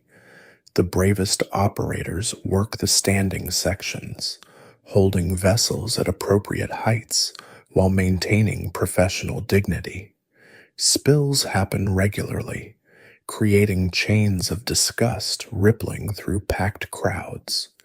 Yet the service thrives. Necessity trumps propriety when your bladder threatens explosion. The medical tent treats a constant stream of toilet-related injuries. Citizens slip on wet floors, fall through rotting planks, or fight over queue positions with gladiatorial enthusiasm. You witness the aftermath of one spectacular incident. A portly magistrate became wedged in an undersized toilet opening, requiring oil and considerable effort to extract. The physician treats everything from splinter wounds, wooden seats deteriorate dangerously, to infections from unsanitary conditions. He mentions treating more injuries from venue latrines than from the actual blood sports. VIP toilet access becomes a status symbol worth advertising. Wealthy citizens brag about their private venue facilities like modern luxury box holders. I never queue at the Colosseum, boasts one merchant, flashing his ivory toilet pass. These exclusive latrines feature cushioned seats, perfumed water, and attendants who ensure no mixing with lower classes. You tour one such facility where senators discuss politics while relieving themselves, their conversation no different than if lounging in the forum. The contrast with plebeian chaos below reinforces every social division Rome maintains. The games conclude with traditional editors' generosity, free wine for all. The crowd cheers, then groans collectively as implications sink in. Final intermission transforms into barely controlled riot as thousands surge toward inadequate facilities. You escape to higher ground, watching the human tide ebb and flow between entertainment and biological necessity. Tomorrow, slaves will spend days cleaning, repairing, and fumigating. The cycle repeats for every major event. Rome's grandest spectacles undermined by its most basic failing. Standing outside as crowds disperse, you notice dozens relieving themselves against the Colosseum's walls, adding their contribution to stains centuries old. A philosophical spectator observes, "We build monuments to death, but can't manage life's simplest needs." He's right. Rome perfected the entertaining masses, but Megave never solved the fundamental equation of input versus output. The greatest empire in history, brought low by insufficient toilet seats. The irony would be delicious if the reality weren't so malodorous. Darkness transforms Rome's latrines from social centers into nightmare fuel, and you're about to discover why even brave legionaries avoid nighttime toilet visits. Your companion, Brutus the Vigilus, leads you through the Subura's twisting alleys with his torch held high, explaining that more crimes happen in and around public latrines after dark than anywhere except the docks. Thieves know everyone's vulnerable with their togas up, he mutters, hand resting on his club. The mainstream historical record mentions urban crime, but rarely specifies how toilet vulnerability created perfect conditions for Rome's criminal underclass. You reach a typical public latrine, its entrance yawning like a cave mouth. During daylight, this hosts dozens of chattering Romans. Now it resembles the entrance to Hades. Brutus demonstrates why citizens fear these spaces. Poor lighting, one sputtering oil lamp for 20 seats, multiple entrances, perfect for ambush, and acoustic properties that mask approaching footsteps. Last week, he says, found a merchant robbed and left unconscious, still seated. Thieves took everything, including his toga, had to wrap him in grain sacks for modesty. The criminal ecosystem thrives on biological necessity. Gangs station spotters outside latrines, identifying wealthy targets by their jewelry and slave attendants. When victims enter alone, slaves often wait outside to avoid the stench. Criminals strike. You witness their technique firsthand when two rough looking men follow a well dressed citizen inside. Brutus intervenes, but typically victims face knife point negotiations while in their most compromised position. The thieves know nobody pursues quickly with their tunic around their ankles. Here's what's genuinely terrifying: the creatures living beneath. Rome's sewer system connects every latrine to a vast underground network hosting an ecosystem of horrors. Rats the size of cats are the least concern. You hear splashing below that Brutus attributes to sewer octopi, cephalopods that swim up from the Tiber to feed on waste and occasionally grab whatever dangles within reach. Urban legend? Perhaps. But the scratches on wooden seats suggest something with claws regularly emerges. One veteran user shows scars he swears came from toilet eels that bite anything that breaks the water's surface. The human predators prove worse than animals. Rome's homeless population includes sewer dwellers who've mapped every tunnel and access point. They know which latrines wealthy citizens frequent, when guards change shifts, and how to navigate in total darkness. Brutus shares reports of people grabbed from below, not killed, but robbed of purses and jewelry dropped in surprise. Some latrine designers now install metal grates beneath seats, though these create other problems when they inevitably clog. You experience true terror when Brutus demonstrates the echo trick. He drops a stone through one toilet hole, and you hear it splash, followed by splashes from 3 other holes as creatures react to the sound. They're listening, he explains unnecessarily, waiting. The psychological impact exceeds actual danger. Most Romans would rather soil themselves than risk whatever lurks below. This fear creates a secondary market in chamber pot security, where entrepreneurs guarantee safe home relief for those who can afford to avoid public facilities after dark. Historians still argue whether reported latrine murders reflect reality or urban hysteria. You examine evidence supporting both views. Brutus shows official reports of bodies found in toilet facilities, though most deaths likely resulted from slips, falls, or natural causes during vulnerable moments. Yet the slash marks on some corpses suggest violent ends. Toilet assassinations enter Roman consciousness. Politicians hire bodyguards specifically for bathroom protection, creating the world's most awkward security detail. The protection rackets flourish predictably. Local gangs offer toilet insurance, pay monthly fees, or face harassment during your most private moments. You watch enforcers position themselves near latrine entrances at dusk, collecting coins from nervous citizens who just want peaceful relief. Those who refuse find their toilet visits interrupted by thrown rocks, loud noises, or worse.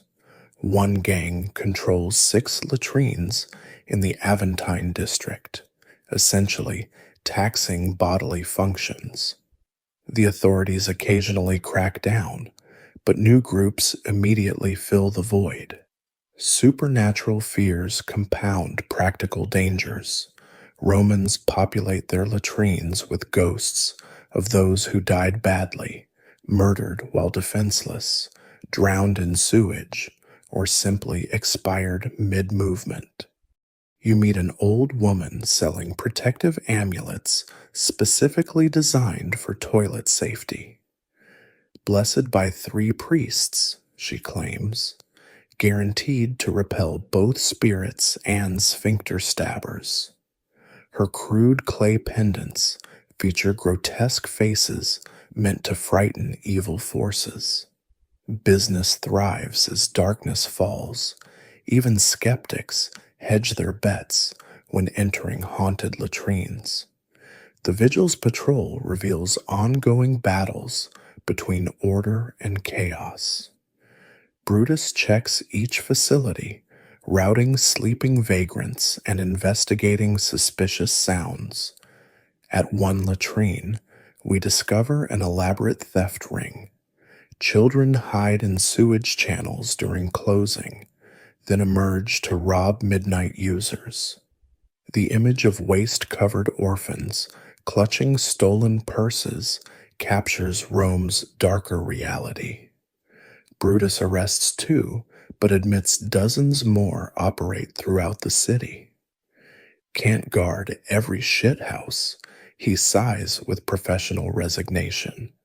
Personal security measures range from practical to paranoid. Wealthy citizens hire toilet guards, slaves whose sole duty involves standing watch during elimination. You observe one senator's elaborate protocol: 2 guards inside, 2 outside, and a 5th checking beneath seats with a torch-tipped pole. Middle-class citizens form toilet buddy systems, never visiting alone after dark.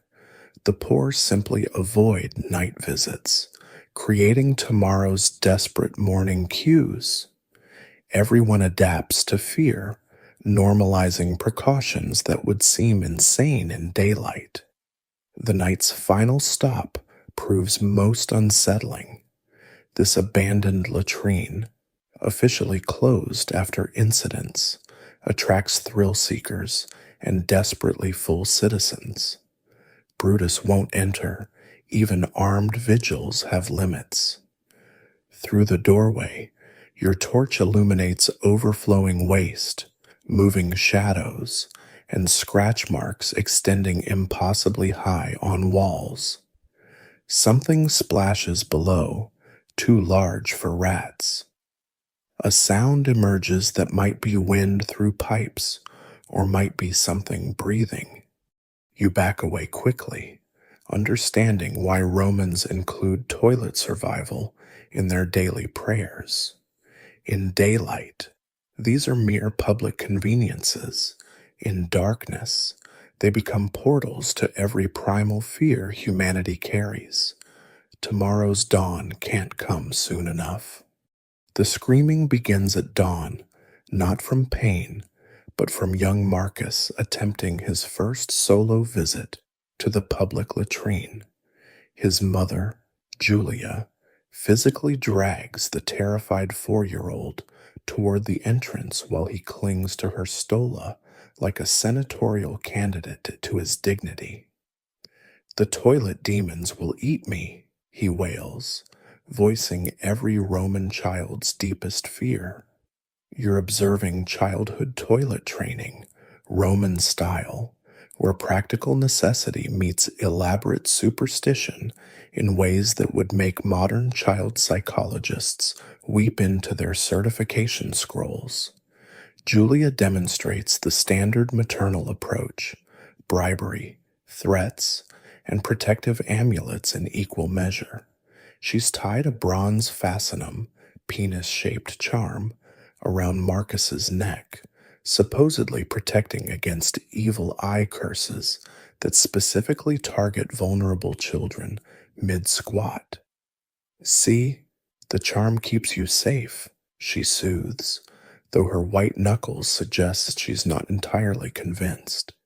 The mainstream historical record confirms Romans believed children were especially susceptible to toilet-dwelling spirits, creating an entire industry of protective trinkets for tiny bottoms.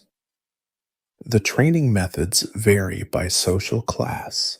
Naturally, wealthy families employ specialized toilet pedagogues, slaves, whose entire purpose involves teaching proper elimination etiquette. You watch one demonstrating correct posture to a patrician toddler using an ivory training potty worth more than most Romans earn annually. The child sits rigidly, reciting toilet prayers while the pedagogue corrects his form. Straighter spine, Cloacina favors proper posture. Meanwhile, plebeian children learn through chaotic immersion, following older siblings into public facilities where they absorb technique through traumatic observation. Here's the bizarre part: toilet training songs. Julia launches into a traditional tune meant to ease anxiety and establish rhythm. Push and flow, let it go. Crepitus helps it travel so. Hold your breath and count to 3. Neptune's waters set you free. The melody, disturbingly catchy, echoes through the latrine as other parents join in. You realize generations of Romans learned bowel control through these musical mantras. An elderly gentleman mentions his grandmother sang the same verses, proving cultural constipation crosses centuries. The physical adaptations fascinate and horrify. Miniature toilet seats, carved to accommodate smaller anatomies, perch precariously over adult-sized holes. You witness one child nearly disappear through the opening, saved only by quick maternal reflexes. Some facilities install wooden inserts to narrow the gaps, though these create hygiene nightmares. Innovative parents bring portable seats, essentially boxes with holes that sit atop regular toilets. The wealthy commission elaborate versions in rare woods, while the poor make do with converted buckets. Gender differences emerge early. Boys receive encouragement to use facilities freely, preparing for lives of public urination.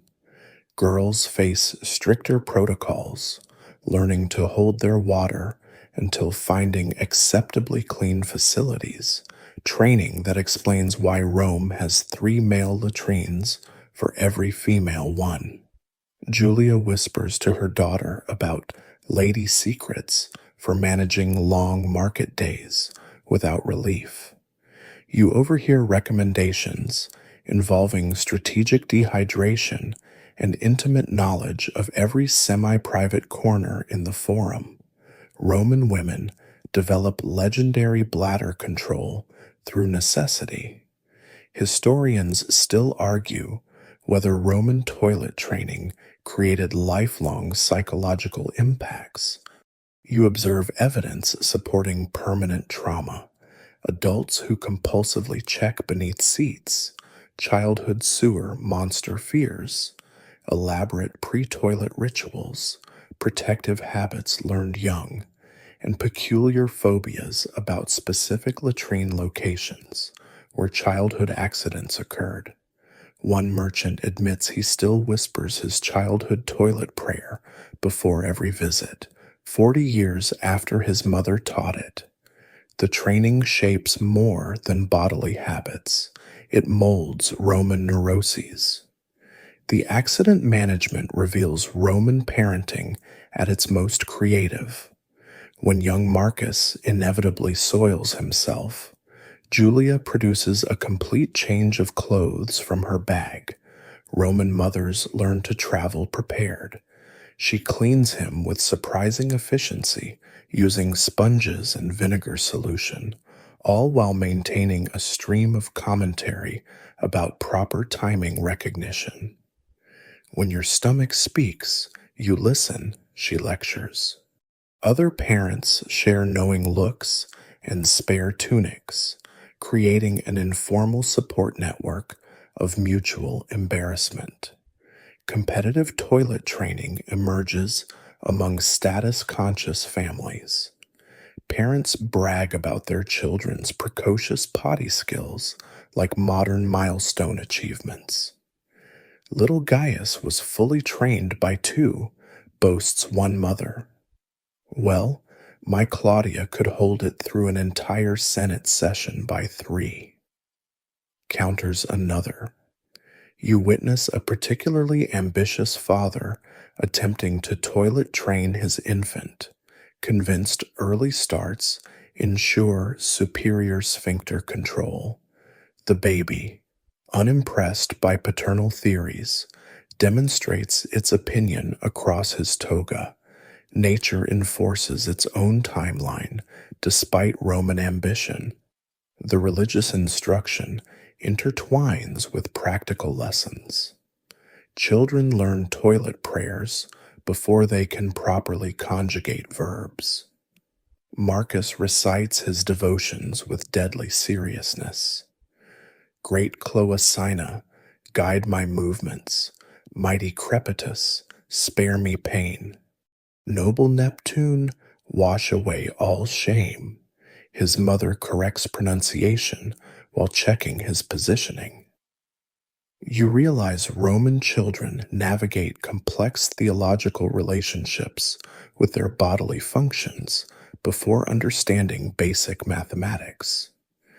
The gods of excrement receive more daily prayers than Jupiter himself. Public embarrassment serves as powerful motivation. When Marcus's friend accidentally defiles a temple threshold, the entire neighborhood discusses it for weeks. Children develop intense anxiety about toilet failures, driving them to master control through sheer terror of social shame. Julia points out various stains and marks, warning Marcus about boys who couldn't wait and faced eternal mockery. The latrine walls feature graffiti mocking historical toilet failures. Some insults reference accidents from decades past, proving Roman memories for embarrassment never fade. By afternoon, Marcus achieves successful, independent toileting, earning maternal praise and a honey cake. His pride rivals any military triumph as he struts from the latrine, fastenum bouncing on his chest. I defeated the toilet demons, he announces to anyone listening. Julia sighs with relief. One child trained, 3 more to go. Tomorrow she'll start with his sister, armed with songs, charms, and infinite patience. The cycle continues as it has for centuries. Roman parents teaching Roman children to face their fears and embrace communal defecation, its civilization, one small bottom at a time. The legionary fortress rises from Britannia's mist like Rome's fist punching barbarian territory, and you're about to discover how 20,000 soldiers manage their daily constitutional needs with military precision.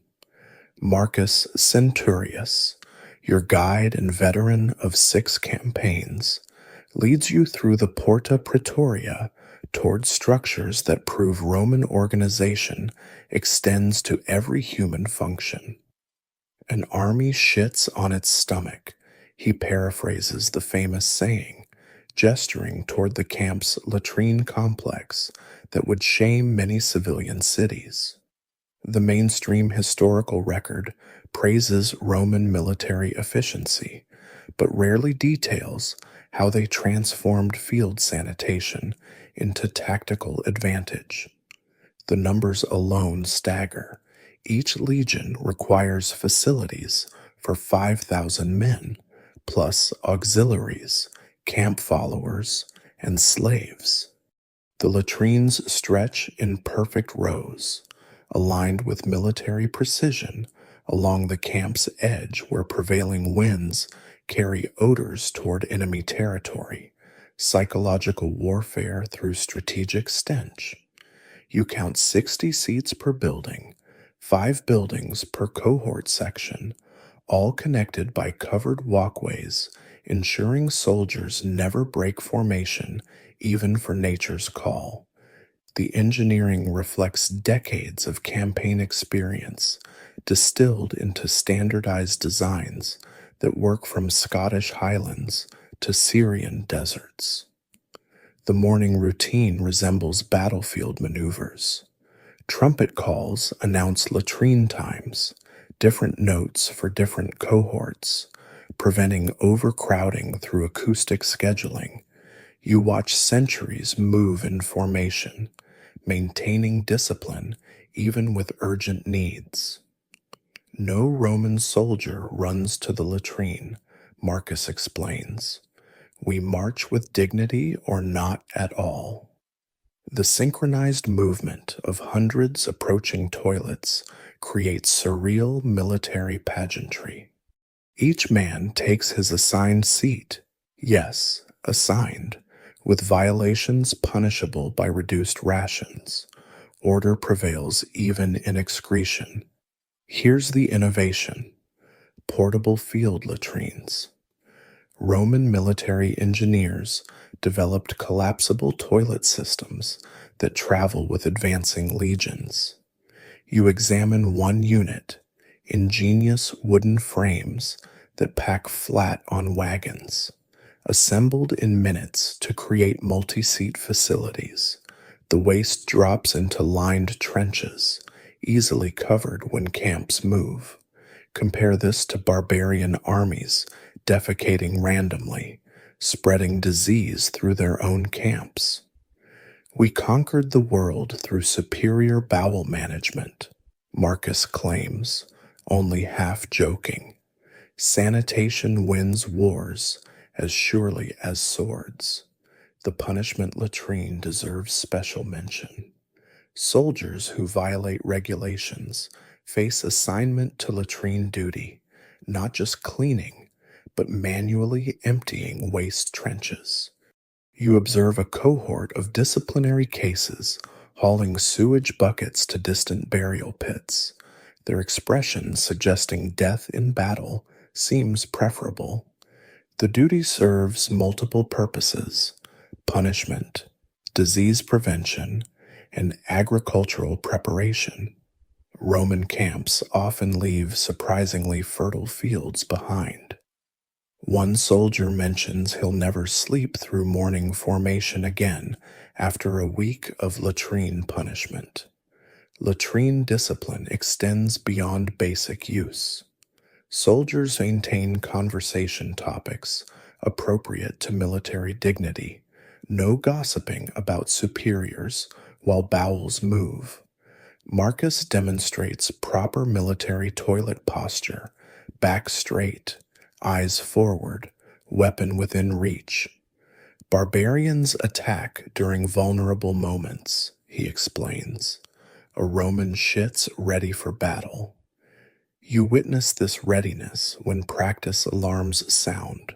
Soldiers leap from seats, grabbing gladii while hastily adjusting tunics, forming defensive lines before fully fastened. The drill impresses despite its comic elements. Historians still argue whether Roman military toilet protocols contributed to their empire's longevity.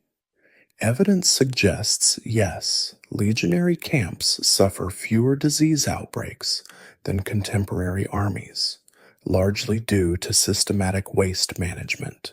You examine medical records showing dysentery rates inversely correlate with latrine discipline scores.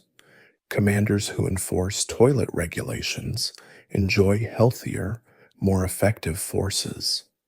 The connection seems obvious retrospectively, but Romans pioneered the principle that military might requires sanitary discipline. The mobile campaign presents unique challenges. During forced marches, Soldiers can't simply stop when nature calls. Breaking formation invites barbarian ambush. Romans developed march compatible solutions, specialized containers carried by dedicated slaves, allowing relief while moving. You watch a demonstration of the technique, requiring remarkable coordination between soldier and slave assistant. The used containers get emptied at scheduled stops, creating what Marcus calls shit details, small units responsible for waste disposal during advances.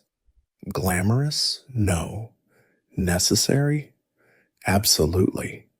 International toilet relations create unexpected diplomacy. When auxiliary units from different cultures join legions, latrine conflicts emerge. Gauls prefer squatting positions. Germans insist on facing sunrise. Syrians demand running water.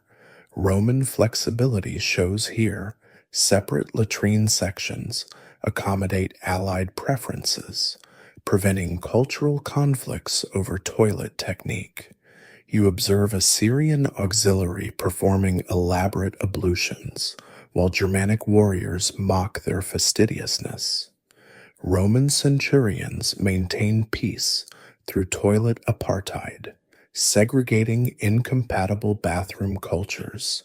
Engineering innovations continue evolving. This fortress features heated latrine seats for winter campaigns, hypocaust systems, warming stone benches to prevent frostbite in sensitive areas. The drainage system uses graded channels, ensuring waste flows away from water sources, preventing contamination that decimates armies. Ventilation shafts create updrafts, pulling odors skyward rather than across camps. You realize Roman military engineers approach latrine design with the same intensity as siege weapons. Both win wars, just differently. The medical tent's proximity to latrines proves intentional.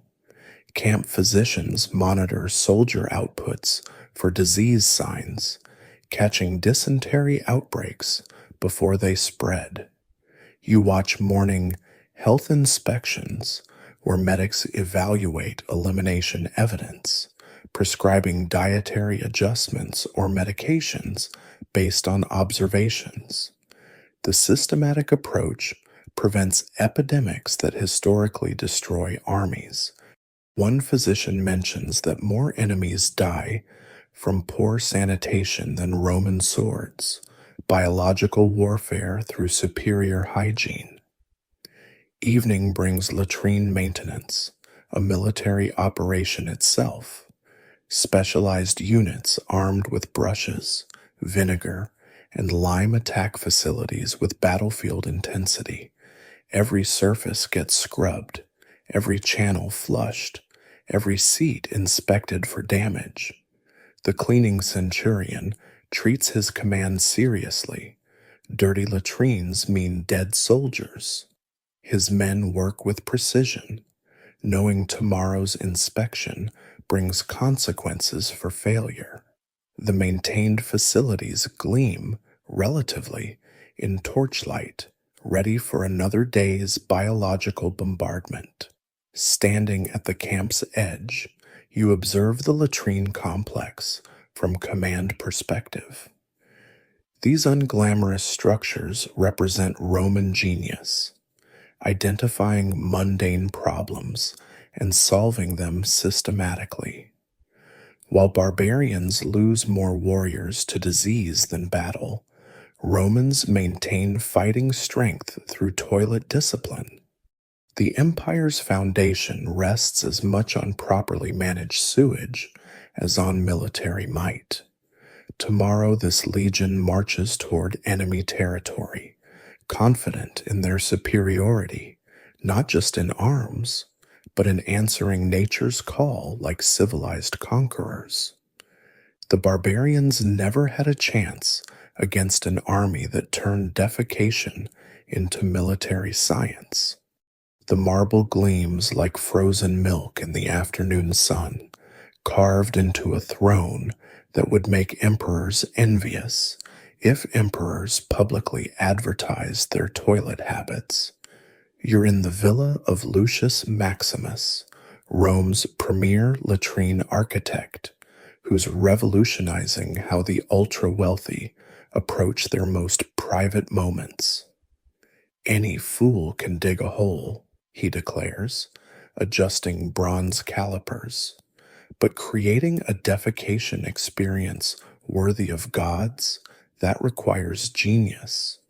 His workshop displays innovations that push Roman engineering toward absurd luxury: heated seats with temperature controls, built-in fountains for immediate cleansing, even experimental automatic wiping mechanisms involving rotating sponges powered by water wheels. The commission sheet reads like a guide to patrician neuroses. Senator Flavius wants a toilet that plays music to mask embarrassing sounds. Lucius designed a water-powered organ activated by sitting. Lady Cornelia demands a latrine with mirrors positioned to check her appearance from every angle while seated, because apparently looking fabulous extends to every human activity. The strangest request comes from a Syrian merchant, a rotating toilet platform allowing users to face different cardinal directions based on astrological calculations. Tuesday's movements must face Venus ascending, Lucius quotes, somehow maintaining professional dignity. You witness the installation of Rome's first privacy curtain system, revolutionary for a culture that treats communal defecation as networking opportunity. The mechanism uses counterweights and pulleys, allowing users to surround themselves with silk screens at the pull of a cord. The client, a prudish matron from conservative patrician stock, tests the system repeatedly, marveling at instant isolation. Finally, I can maintain mystery about my bodily functions. She sighs, apparently forgetting everyone knows why she's entering the latrine, regardless of curtain position. Here's where innovation gets genuinely impressive. The heated bidet prototype. Lucius demonstrates his masterpiece, a bronze nozzle system that delivers temperature-controlled water for posterior cleansing. The engineering involves miniature hypocaust channels, pressure valves, and directional controls that would challenge modern plumbers. No more sharing sponges like common plebeians, he explains, adjusting water pressure with obvious pride. The test spray hits targets with disturbing accuracy. You realize Roman engineering genius applies itself to any challenge, regardless of dignity. The materials alone cost fortunes. Numidian marble for seats, never cold, naturally antibacterial. Silver inlaid drainage channels, antimicrobial properties. Imported Lebanese cedar for structural elements. The scent masks other aromas. One client insists on seats carved from single blocks of porphyry, purple stone reserved for imperial use.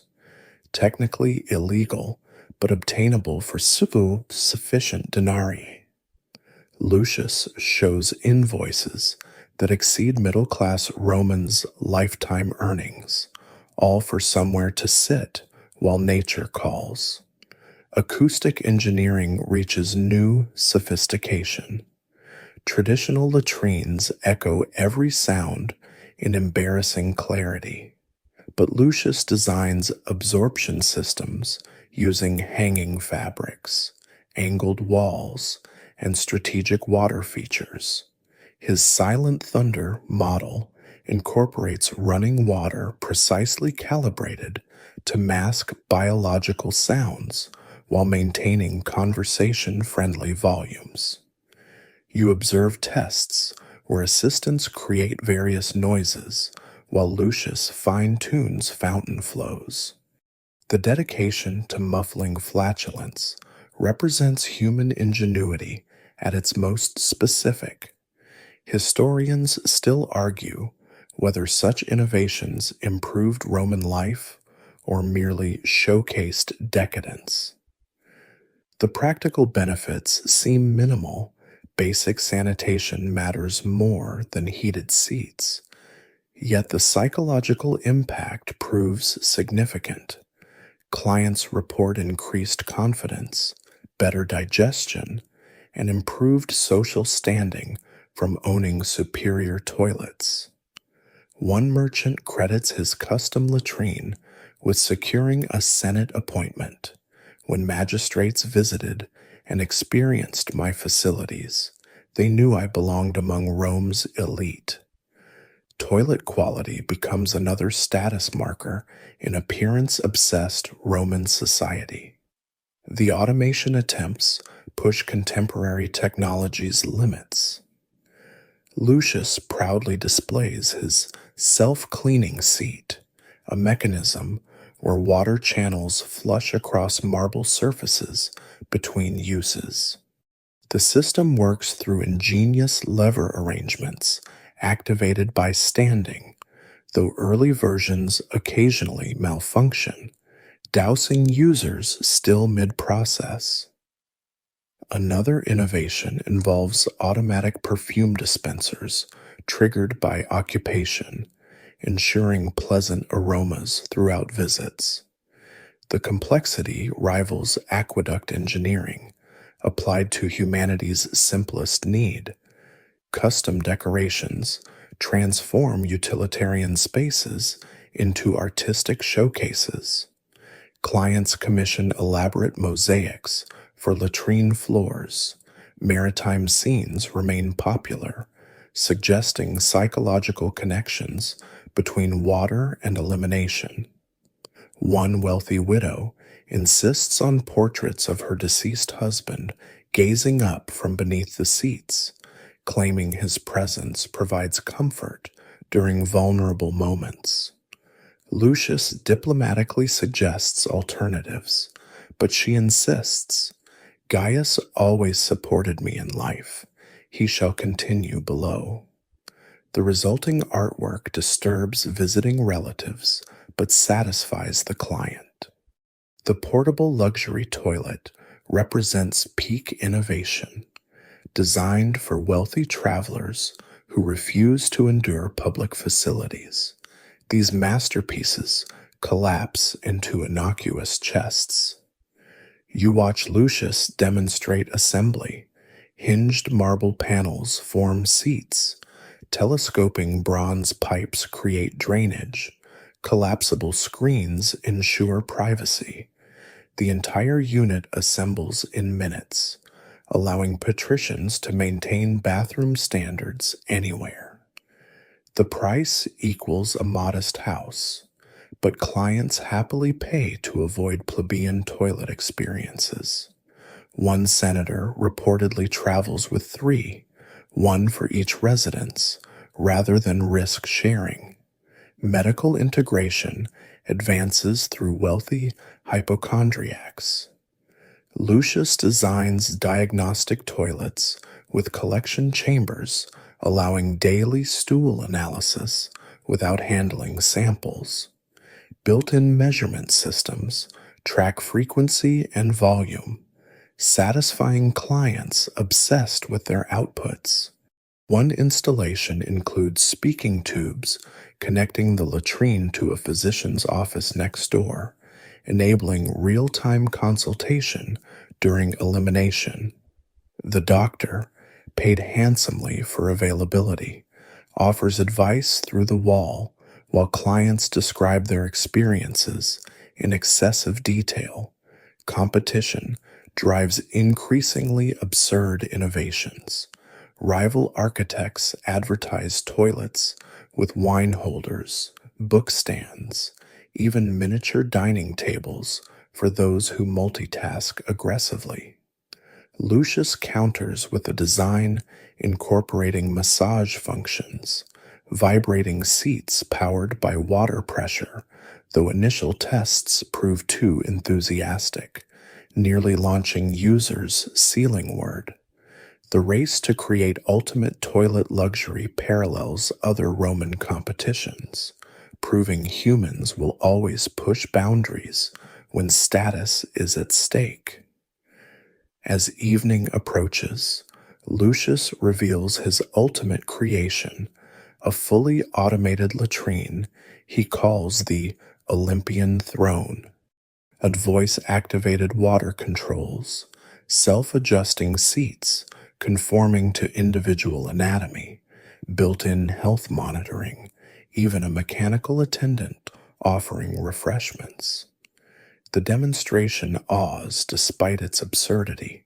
Watching bronze automatons serve wine to someone mid-defecation captures Rome's unique combination of brilliance and decadence.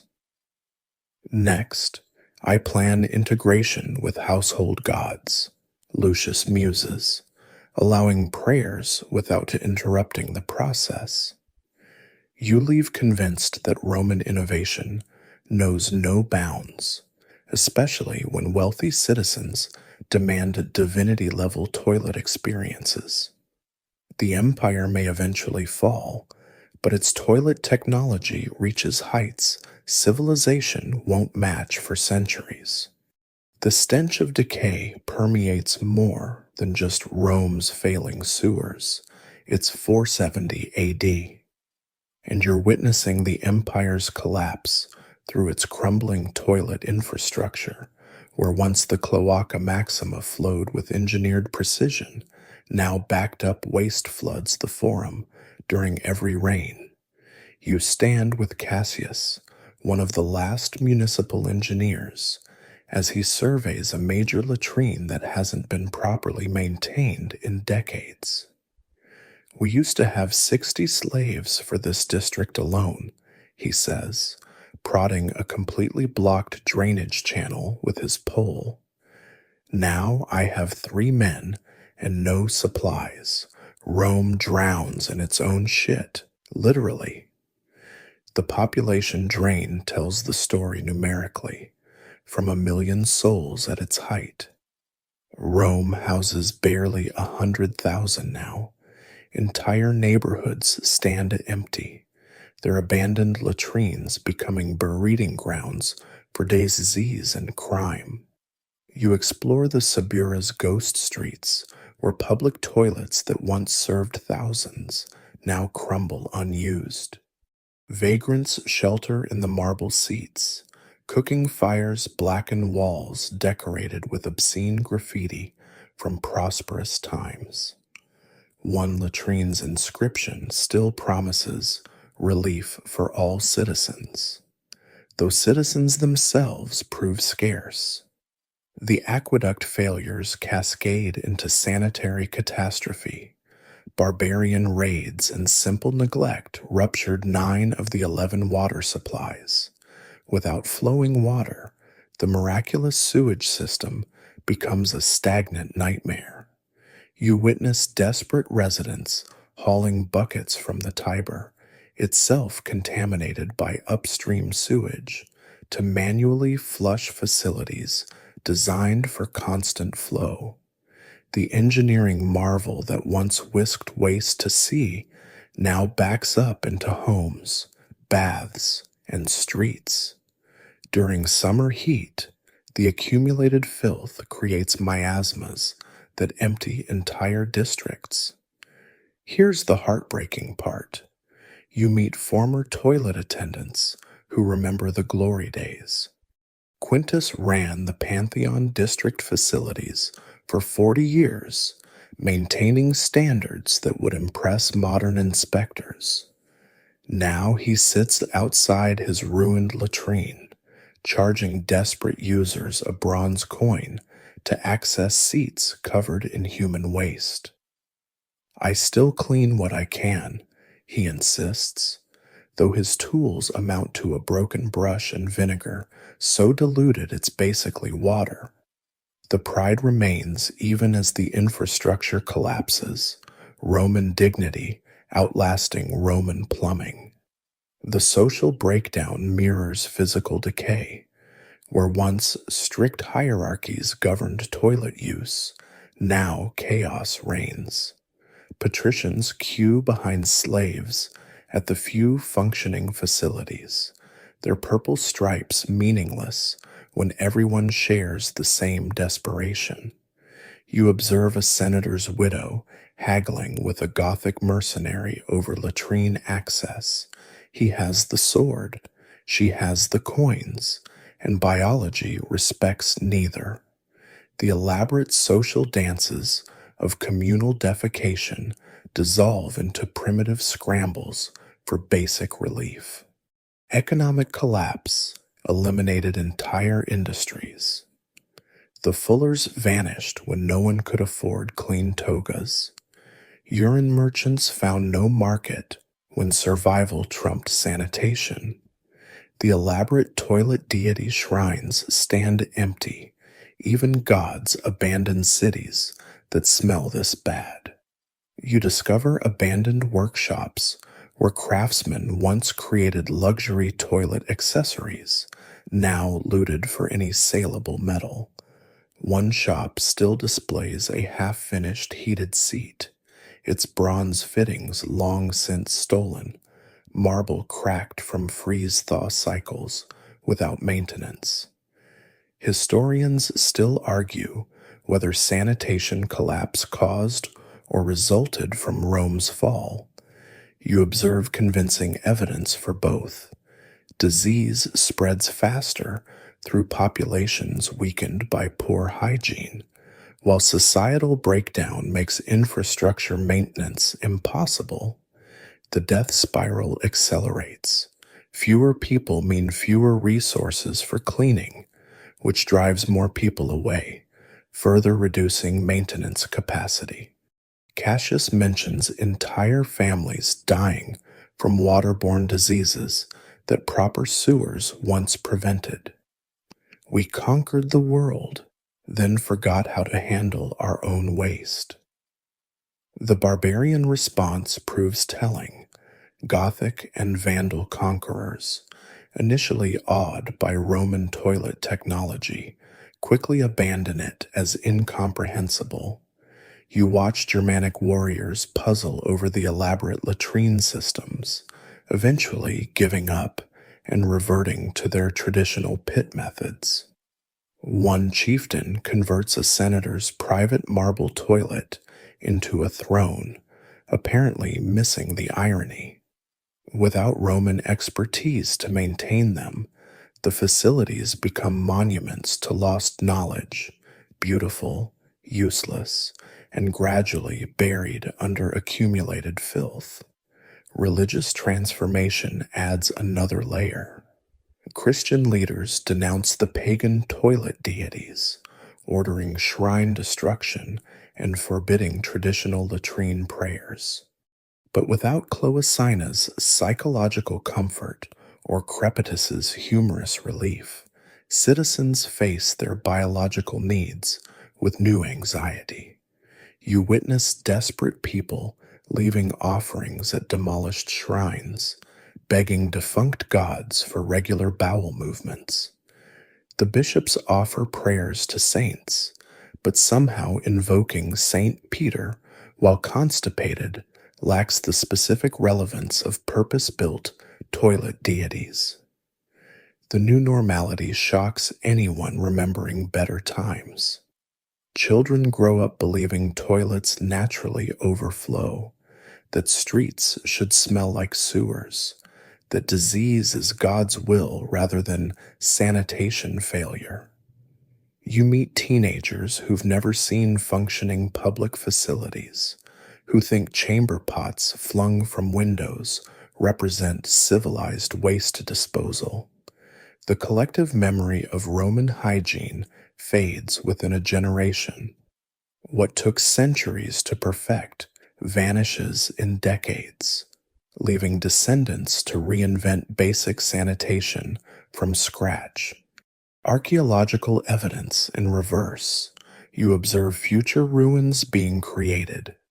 Magnificent toilet complexes fill with rubble as roofs collapse and no one bothers clearing them. Marble seats crack and tumble into drainage channels that will puzzle future excavators. The graffiti remains, recording final moments. No water for 10 days. Gaius died here of flux. God has abandoned Rome's bowels. These desperate scratches will outlast the empire that created them, testifying to civilization's end through its most basic failing. The sunset throws long shadows across the forum, where Rome's heart once beat with commercial energy. Now citizens squat openly between temples, necessity overcoming any remaining dignity. Cassius makes his final rounds, checking the 3 partially functioning latrines under his care. Tomorrow he'll try again, fighting entropy with inadequate resources and fading hope. Maybe the Byzantines will restore the aqueducts, he says, though his tone suggests otherwise. Maybe we'll remember how to be Romans again. You stand where Caesar once walked, though now you carefully watch your step to avoid human waste.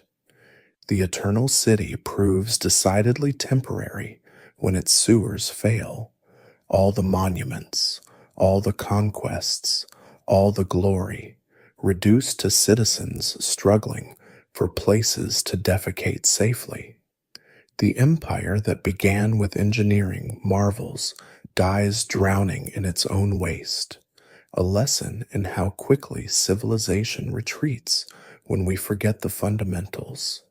The toilet ruins will outlast the palaces, reminding future archaeologists that every empire's foundation rests on successfully managing what bodies produce. The stars emerge over a city that no longer glows with lamplight. Fuel is too precious for illumination when you can barely eat.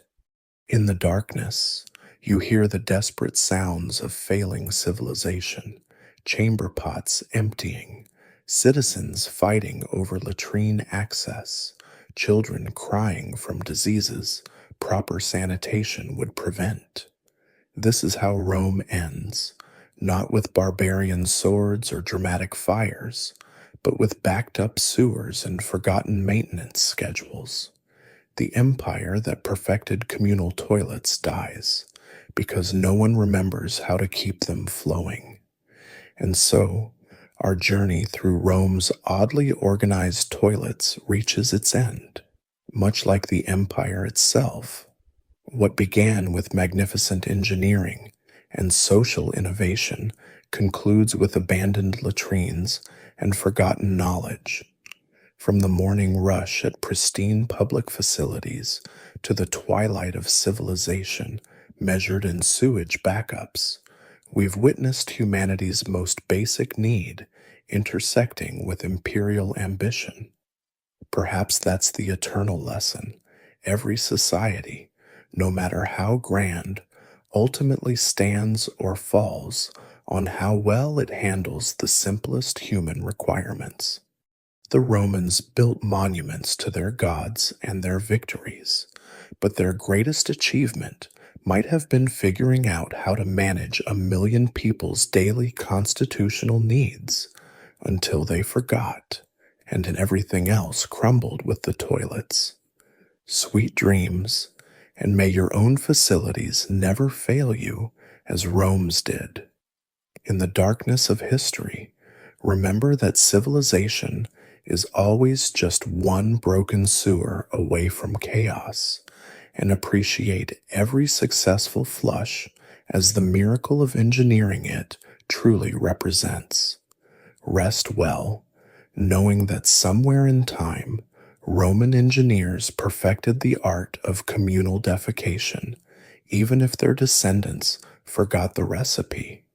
Tomorrow's sunrise brings new possibilities, but tonight, drift off to sleep, grateful that someone, somewhere, figured out plumbing, at least for a while.